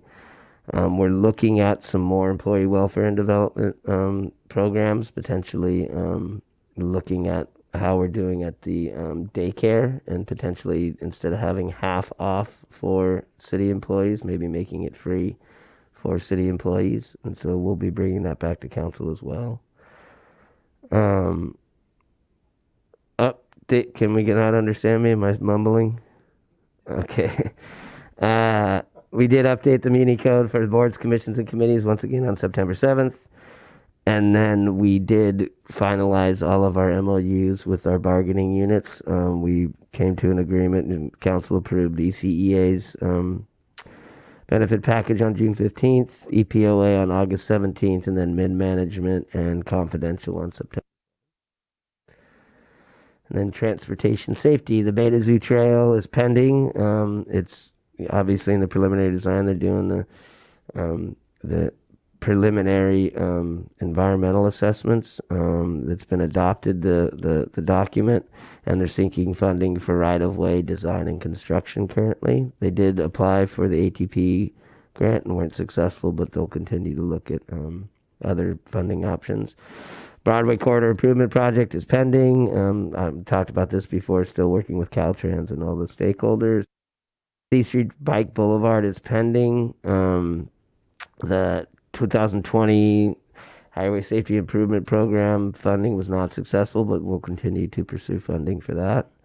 The defensive driving classes, community services is working on that. We're hoping to have something in place by summer of 2022. And then the HNI Corridor project we talked about. Oh, no, excuse me. I was thinking Henderson Center. We did talk about this one as well, but that is looking at winter 2023 for construction. The HCOC grants are ongoing. We do have the grant from them for this safety corridor and the patrol of the safety corridor. And then we also received a Humboldt Bay Trail Fund grant, which is kind of administered through HCOG subcommittee for wayfinding signage on the waterfront trail. The Henderson Center Improvement Project, like I said, is going to be done this month. The HSIP grants are all pending. We did successfully obtain $3.9 million in funding for HI 6th and 7th Street projects. They're all currently in design, and we'll seek more funding when the NOFAs come out again. The task force recommendations were implemented. The task force develops educational materials, and we'll continue to distribute those to the agencies that are wanting them. The increased enforcement's been ongoing. Once again, staffing levels have somewhat hurt this, but we have definitely concentrated on areas like F Street, 6th, 7th, and around Eureka High School. And then we're also utilizing the radar reader in residential business districts as a deterrent as well. And then the Office of Traffic Safety grants. The current one that we had expired in 2021, and due to staffing issues and a retirement, we missed this year, but we are training up staff so that we can apply for the grants. We've done phase 1 of the organization, and phase 2 was approved tonight with the addition of an engineering tech. The updated traffic safety plan, we're looking at June 2023. They adopted the updated and the current one that was updated in January 2020, which was 5 years after it was initially adopted. And so they established a subcommittee earlier this year and looking at new updates, and they could discuss updates. The wayfinding for non-motorized, like I said, we did receive a grant through the Humboldt Bay Trail Fund that's administered by HCOG. Those designs are being finalized, and once they get into place, they'll be given to Harbor so that they can the waterfront trail in the area of F Street all the way to the Adorney to define signs. We've also included wayfinding signage for the waterfront trail and the kiosks that were updated by Eddie Alexander. And then the value statement, that's pending the Transportation Safety Action Plan, and they plan to include that as a part of those updates. And those will come to council. And the last part, that's the update on all of the strategic visioning. Sorry, that was long. I tried to go. The ARPA funding allocations, these are the same, for the most part, allocations that we brought last time. The one difference is we're replacing the essential employee stipends with street reconstruction and overlay maintenance, just to ensure that we're in full compliance with the guidelines of the ARPA funding. And just so council knows, they just sent out an update to frequently asked questions about this funding on November 15th, and it seems to be a moving target. So as of right now, this is what we're recommending, but it's not to say that we may not come back and say, we're probably better off doing else that we know is not going to be a problem when we get audited. We are pretty sure about most of these, though. The wastewater projects definitely are in. 1.79 is what we're recommending be allocated from the ARPA funding. All of these projects are included in the council-adopted CIP from this fiscal year to 2025-26. The compost facility, $1.5 million, is a component of the strategic visioning and, the adoption of the climate action plan. It heavily discusses diversion of organic waste from the landfill. The $1 million for the broadband infrastructure is not only a component of the strategic visioning goals under economic development and local businesses as a part of the economic development strategic plan update, but also as a part of our capital improvement project program that was adopted by council. The community-based funding program would be in compliance with the economic development and local businesses, and to engage and support local business. An allowance for people to apply for that funding. By the way, the picture is pretty sweet there of RCAA's building, is that not? That is where I work. Maybe I shouldn't tell everybody that, but that's isn't it a looker? I just keep looking down and I see that it's very high def on my little picture right here. Anyway, this is the one that changed was the 0.63 10%, which for street reconstruction, overlays, and maintenance, which is in part of the strategic visioning under transportation safety, and then also a part of the council adopted current CIP. And then $0.45 million for fire station improvements, which are a part of the CIP, and $0.3 million to upgrade a substation. Salud. Upgrade a substation and upgrade the Coast Guard building and make it a substation for the for CSET, and that would be under employee welfare and development and strategic visioning. I do want to say, as far as the 10% funding going to the community-based funding, we would be coming back to council with a time frame for that and be seeking council's direction on minimum amounts that people can get and maximum amounts that agencies can get. We also want to make sure that when people submit proposals, that they're very clear about what the guidelines are, because if they don't comply with the guidelines, they won't be considered. And so we want to make sure that we can bring back to council and make everybody aware of what those guidelines are, and so that they can submit considerable projects for council to look at. So with that, that's all I have, and if there's any questions, I'm available. Councilmember Moulton. I have a lot of questions, but mainly, can I have this as a document? Yep. Thank you. Mm-hmm. That's a lot to dig into. Thing, yeah. So. Any other questions? I think we all want to sit with it for a while. I will email. I'll turn it into a PDF, and I'll email it.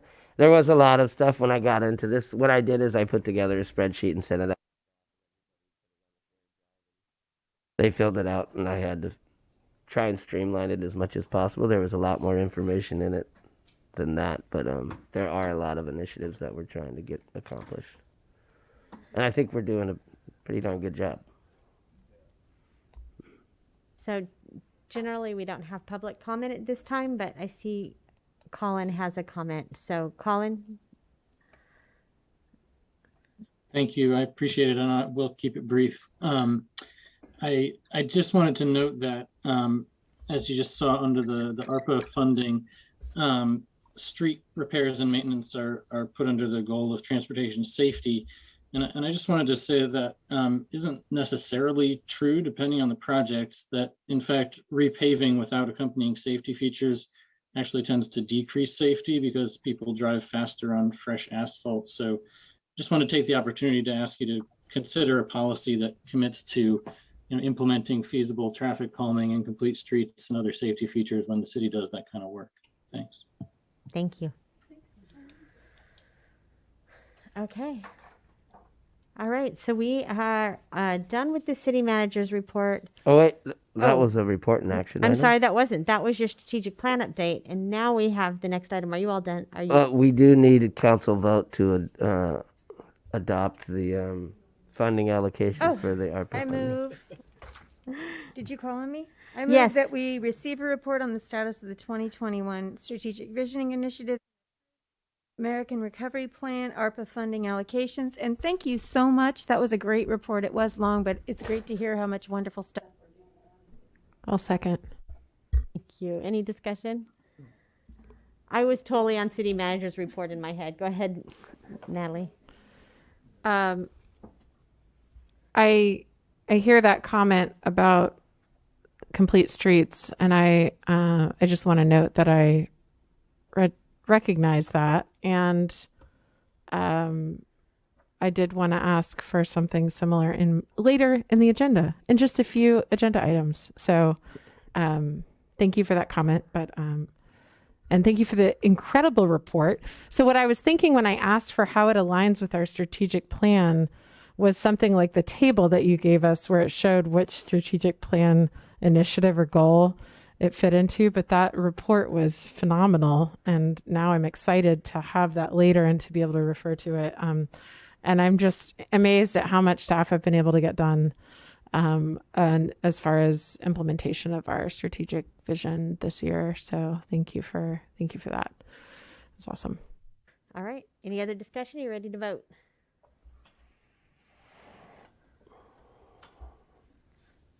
All right. Unanimous yes vote. Motion carries. And we're still not even to the city manager report. We're only still on reports and action items 1.3. This should go rather quickly. It is time to elect a mayor pro tem. And I don't remember how this works, but does somebody want... Kim has been doing it. She's been doing a great job since I have been here. I think she'd like to continue. So. Unless somebody has another recommendation. Or I was going to nominate Leslie just because I thought you might want to break, but if you want to continue. I would love to continue. Okay. Is that good with you? You've got your new job. I'll second that. Oh wait, no, I'll nominate Councilmember Burgell for Mayor Pro Tem. All right. Do you have a second on that? I'll second. All right. Any further discussion? All right. Then let's vote. Unanimous yes vote. Motion carries. All right. So now we're on to item J, which is future agenda items. I'm guessing that perhaps Councilmember Arroyo has something.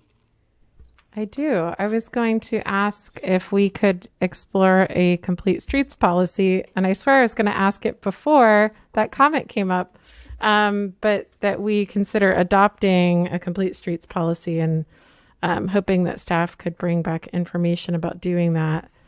I think it's certainly many of our plans express that intent, but I don't think we have one on the books. So, could this be a component of the value statement that we're working on? I think it could. I think it could be part of the Transportation Safety Action Plan.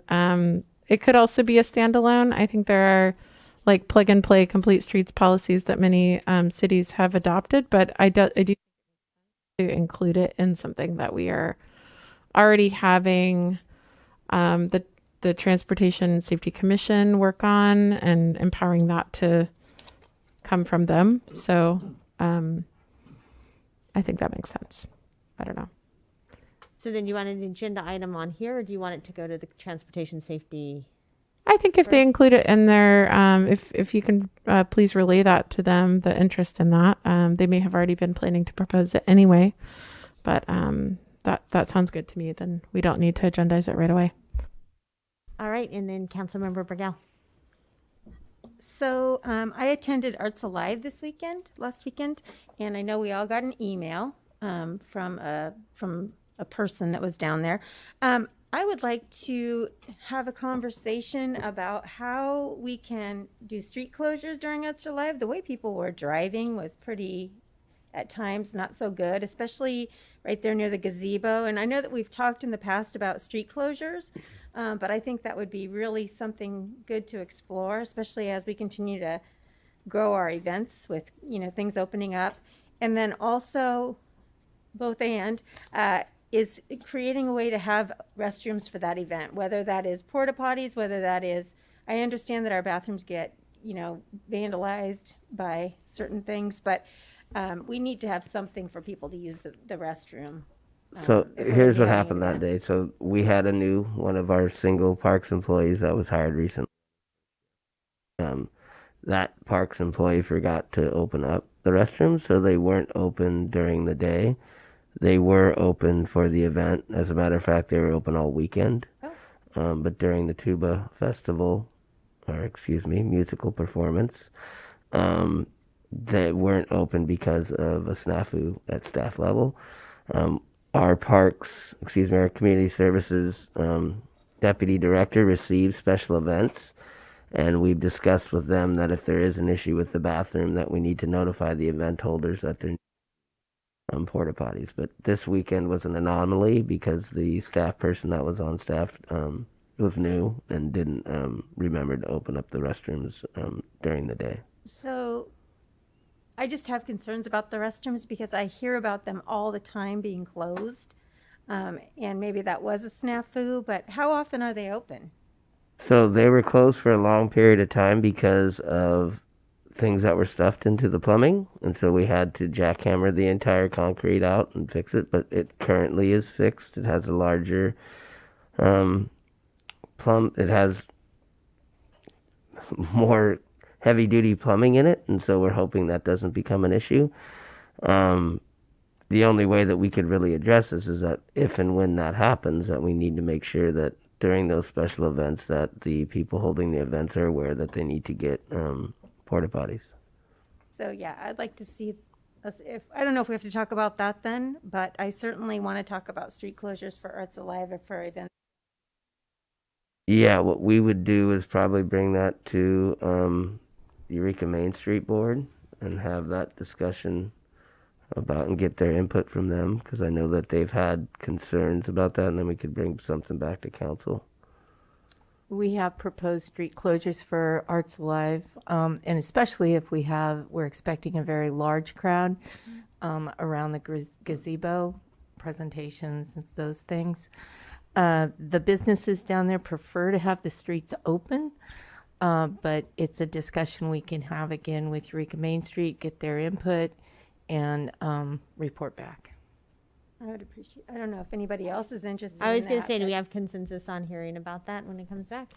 Absolutely. Sure. I think even just Second Street and F Street, like the most concentrated, there's not a reason to have the streets open. There's nowhere to park and you can't drive your car through there safely anyway.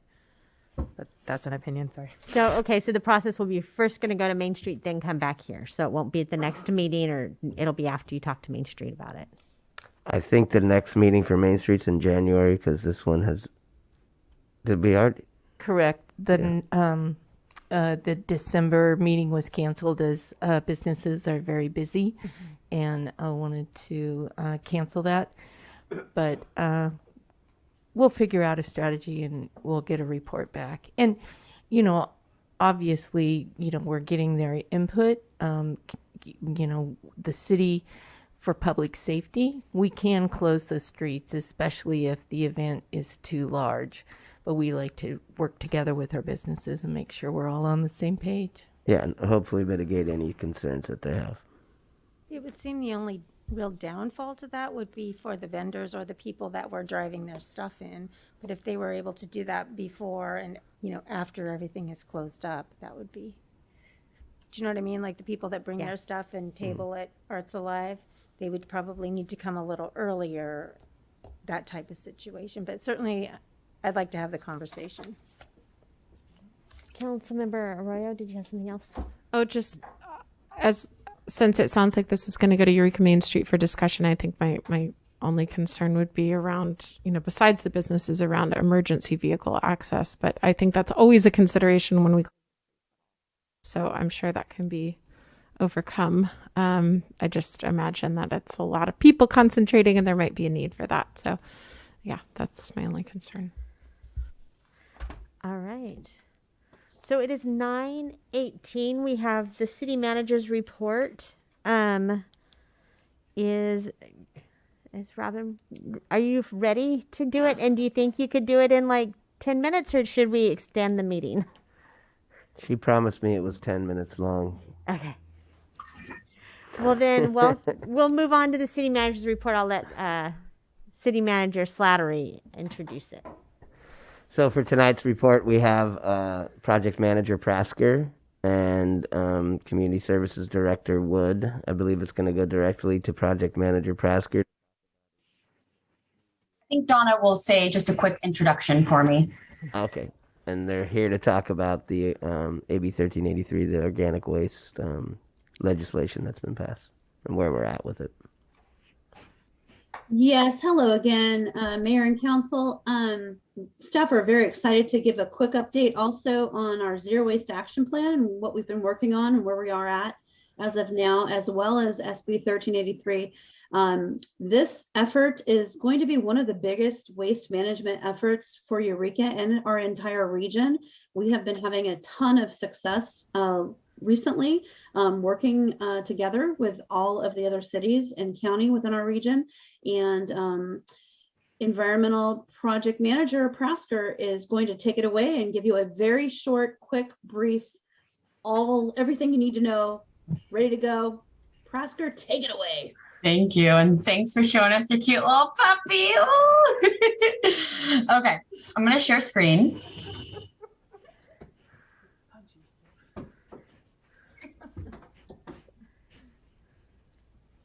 Being a little slow. Okay, it's loading.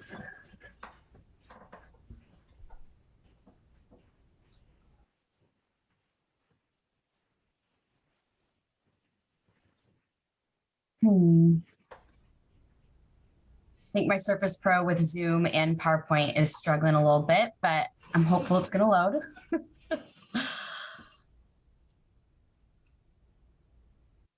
Robin, it looks like it's up.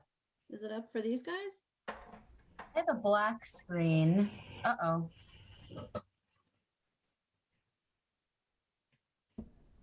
All right, I think I'm going to fall back on my contingency plan. Lisa Mayash is going to share the PowerPoint, and I'm going to speak. I had a feeling my Surface Pro was going to struggle with multiple applications running. So Lisa, if I could have you share screen, I'm glad I set up that plan. So I'll just say next slide, please, Lisa, whenever I need you to move forward. So you can go ahead and start on the first slide. Thank you. Okay. Good evening, Mayor and Council. I'll keep it short and brief, but it is a large mandate. I'm going to try to break it down in an easy to understand way. So going to the next slide, I'm going to jump into what SB 1383 is. It's all about combating climate change. So next slide. So we are fighting climate change by recycling organic waste. The state of California is trying to limit the effects of climate change by diverting organic waste from the landfill and rescuing edible food from the landfill. Organic waste would be things like banana peels or apple cores, anything left over from edible food. While edible food is something that's perfectly good for human consumption, that does end up thrown away for a variety of issues. And of course, edible food is organic waste, but this mandate will be making sure that we're not wasting any edible food to begin with. Next slide. So of all greenhouse gases, the cause of climate change, methane is considered the most troublesome. Methane is called a short-lived climate pollutant, and this is because it leaves the atmosphere quicker than CO2, but is 84 times more potent. How this dovetails with our waste management is that methane is what is released from landfills when food and organic waste is put in them.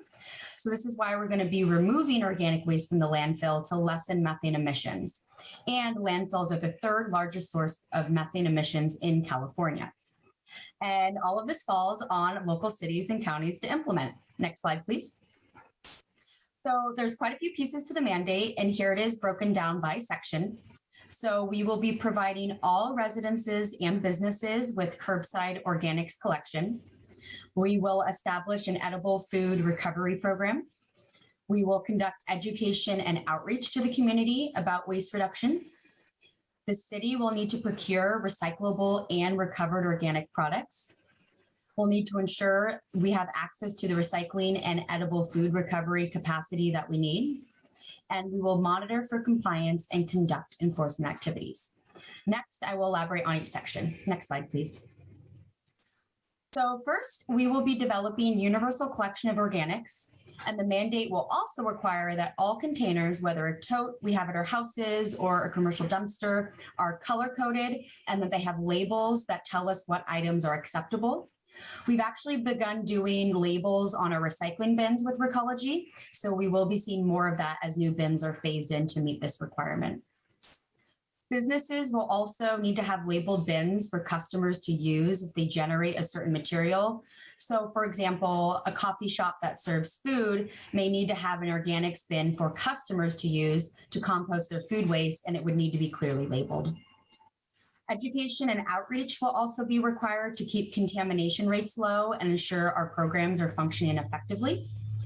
And we'll also need to work with our curbside hauler to monitor for contamination. This can often occur by doing regular audits to see what's being put in the bins. Next slide, please. So next is edible food recovery. And the goal of this requirement is to ensure any edible food that is being thrown away is instead donated to a recovery program to be fed to humans. This includes a very hands-on approach by the city, which starts by assessing the capacity of our existing food recovery network. So for example, Food for People, the Rescue Mission, et cetera. We need to find out how much they're taking in and how much more they could take in if we found more food to be donated.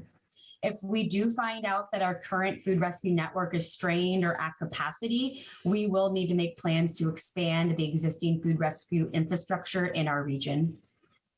We'll also need to develop a program to inspect food generating businesses or organizations to ensure they have a contract with a food recovery organization and they are donating as much as they possibly can.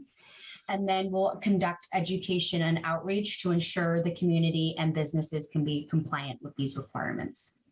Next slide, please. So now you're probably wondering, who is this food recovery stuff affecting? Well, here's an infographic provided by CalRecycle that breaks down the types of businesses and organizations that are under this requirement. We estimate that we have about 15 businesses who fall under Tier 1, and we would not be conducting any enforcement efforts until we create and implement a food rescue program. And I'll speak more to the timing of implementation later in this presentation. Next slide, please. Next is education. We will fold in all of the new SB 1383 requirements into our current education and outreach programs that we do now. Next slide. So next is procurement. As the state is requiring us all to now collect and process organic waste, we need to ensure the outputs of this processing, like compost or mulch, have a robust market to ensure the material is being used. Therefore, Eureka has been assigned a tonnage goal of recovered products to be used. And this is updated annually based on our population. This can be met through a combination of mulch, compost, and renewable energy that comes from organic waste. So as a real life example, our curbside green waste goes to West Green and they could make mulch out of it. If we purchased that mulch and applied it on city property like our parks, then that would help us meet our tonnage goal. We will also need to ensure all paper products the city uses is made from recyclable material. So as long as it is not more expensive than its non-recycled counterpart. Next slide, please. We will be taking the role of enforcement for all of these mandates, which will come in the form of ordinances, regular monitoring through reviews and inspections, and working to educate violators. Beginning in 2024, we will have the authority to assess penalties on violators. Next slide. And lastly, of the requirements, we as a city and region need to evaluate and assess whether we have the appropriate infrastructure to implement all of these requirements. For example, we've not had curbside organics collection due to not having an organics processing facility in the county or nearby the county, though of course that will change in the future with this new requirement. Next slide. So now we'll move on to the timing of complying with these mandates and where we as a city and region are at. Now, almost all of the requirements I've touched on tonight are expected to be in place by January 1st, 2022. Don't be alarmed though. We will be filing for a notice of intent, which waives non-compliance penalties for 1 year. Next slide, please. So what will we be doing over this year where we have our kind of waiver giving us an extra year? Well, we are getting going. We've actually been working on this for a while now, the process to work with the whole region, every city and the county itself. We've all hired a consultant, and HWMA is managing the contract on all of our behalves, and everyone is cost sharing off of a formula. Edgar and Associates is the firm who will be helping with all of these tests, as selected through an RFP process, and their contract was just finalized just a week or two ago. We had our first meeting with them. Next slide, please. So what we can expect as city staff work regionally on all of these requirements. Well, first, Edgar and Associates is contracted to assist with every requirement you heard about tonight. And an important piece of this work is a compliance roadmap. CalRecycle is the state agency overseeing this mandate, and they'll be working with us side by side to ensure we are set up for success. We have great relationships with their staff and our region's point person. They have the ability to work with us in a non-punitive way. And our work with Edgar and Associates is going to be a very important gesture to show we are on the right track to compliance. The contract with Edgar and Associates is through all of next year with the opportunity to add additional tasks and scope if needed. But the goal is for all of these requirements to be met within this next year, with the development of a curbside organics program being the only exception to that. That might be a larger, longer process. Fortunately, Edgar and Associates are very experienced in siting and permitting compost facilities and have done so for over 30 anaerobic facilities in their careers, and they are ready to apply their expertise to our region's challenges and to find a solution. We will build on our previous knowledge, such as the 2012 food collection study and our waste characterization report completed this year. And we are ready to find the solution to how Humboldt can remove organic waste from our waste stream, done so in a way that is regional, side by side with all of our other cities and the county itself. Next slide, please. I'm going to jump very quickly and briefly to zero waste update, and then we'll open for questions. Next slide. So next slide, and this is the last slide. For a quick recap, community staff were tasked with the development of a zero waste action plan in 2019. The process was kicked off through public engagement and information gathering, through community meetings, a tour of the Recology recycling facility, a survey, and educational videos. Once staff got into the direct outreach with different businesses or organization sectors, COVID did pause our momentum, as it did with many things. Staff have finally resumed the planning process and are currently working on the major pieces of the plan, which include analyzing our waste, finding opportunities, developing the actual action items, and then focusing on certain sectors in our community for direct outreach. It is expected that we will have a draft plan to bring to you in April of next year. And with that, I am all done and available for questions. I hope that was all palatable. Can I commend you on your planning for not being able to use your PowerPoint? I'm very impressed that you thought ahead. That was good. I was getting warning signs on the Surface Pro, so. And I think you guys did finish it in 10 minutes. So congratulations on that. Does anybody have any comments or questions about this? Councilmember Bauer? I probably should ask do we need to extend the time a little tiny bit? Oh. 3 minutes left. Is that right? This is true. Oh, yes, we're going to have to extend it for council reports. So do you want to make a motion? I'll make a motion to extend till 10, even though hopefully we don't go to that. A second. Is that right? Is that too late? I said hopefully we don't go there. We don't have to stay till 10. I'll second it. Okay, thank you. So we have a motion and a second. All in favor? Unanimous Thank yes you. vote. I forgot about the council reports. Yeah. Okay. I would just say this is great. Robin, thank you. Great presentation. It's something that we all have to do. This is, it has to be done. A couple things, and I probably, not to go on too long, but a lot of us do already compost, and I know that's going to be a big issue with residents, right? I compost. I hope I don't get charged another fee on top of, like I have a green waste bin already. I'm sure we're going to get into that later on, but I just want us to be thinking about how that's going to work out. How will there be waivers? I assume not, because the cost of running a program like this, you pretty much have to have universal, people, 100% of people doing this, right? So, we would be incorporating this as a part of the mandatory program, but the mandatory program now you'd be recycling and composting still virtually all of your solid waste, so you don't justify the trash service. So it's a bundled rate. It's based on the trash service. So yes, there'll still be a recycler's exclusion available for those people that don't generate a certain amount of percentage of what the average household generates, and they'll be allowed to opt out. But from a tip fee standpoint and from HWMA and what that rate structure is going to look like, I think that's what this consultant will help with. And whether it's HWMA or a private agency that actually provides the composting is yet to be determined as well. So there's a lot of unknowns, but from a standpoint of the city, that recycler's exclusion would still be there, but you would have to opt out of garbage service. And then, just one more thing, Robin, when we're talking about educational component, every fall my neighborhood gets a bear visit, and I know we're going to be faced with a bunch of bears knocking over cans when we start putting food waste in cans. So, just something for the planning of this operation to think about. The greenways, anybody on the gulch is going to get hit. Their cans are going to get hit, and we just have to figure out how to deal with that. But we will. With bear cans for the compost. I just wanted to say that I was talking to Linda Wise about this the other day. California Forward is going to be doing a listening session for large regional projects, but regional beyond Humboldt County would be Del Norte, Mendocino as well.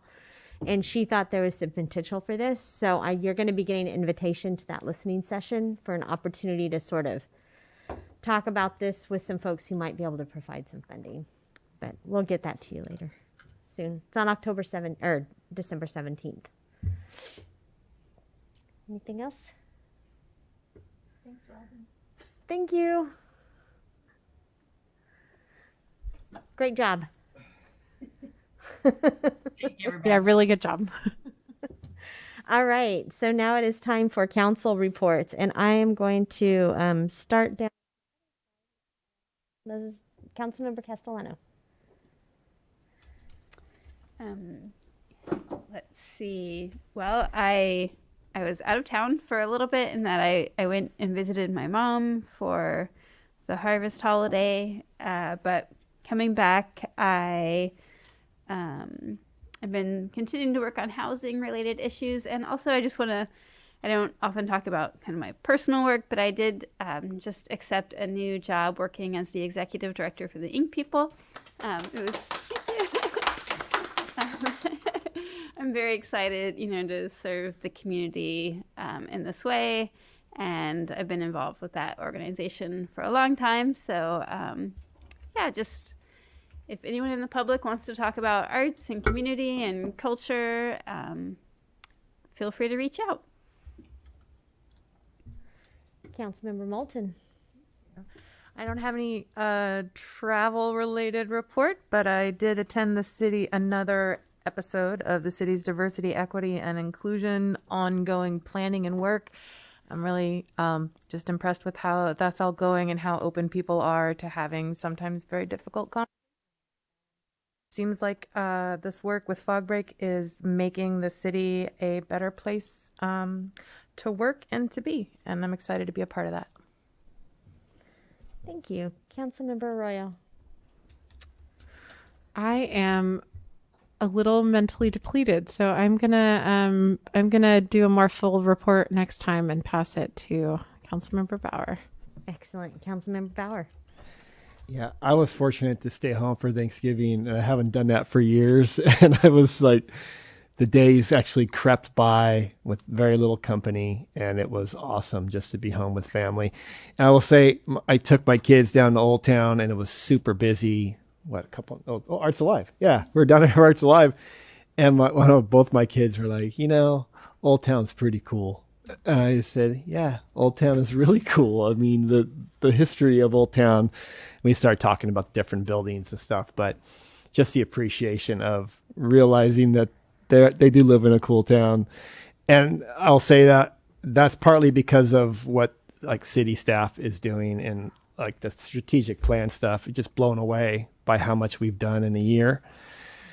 Thank you for all the hard work that you all do, all staff, and hopefully some of them are still on. Really appreciated to be where we're at today with our budget, with all the great projects going on. It's awesome. And I look forward to seeing what happens next year. Thanks. Thank you. Councilmember Burgell. Well, I did a lot of stuff. And so I guess what I'll end the meeting with is shop local this season. Shop at only the businesses you want to keep. And shop at only at the restaurants you want to keep.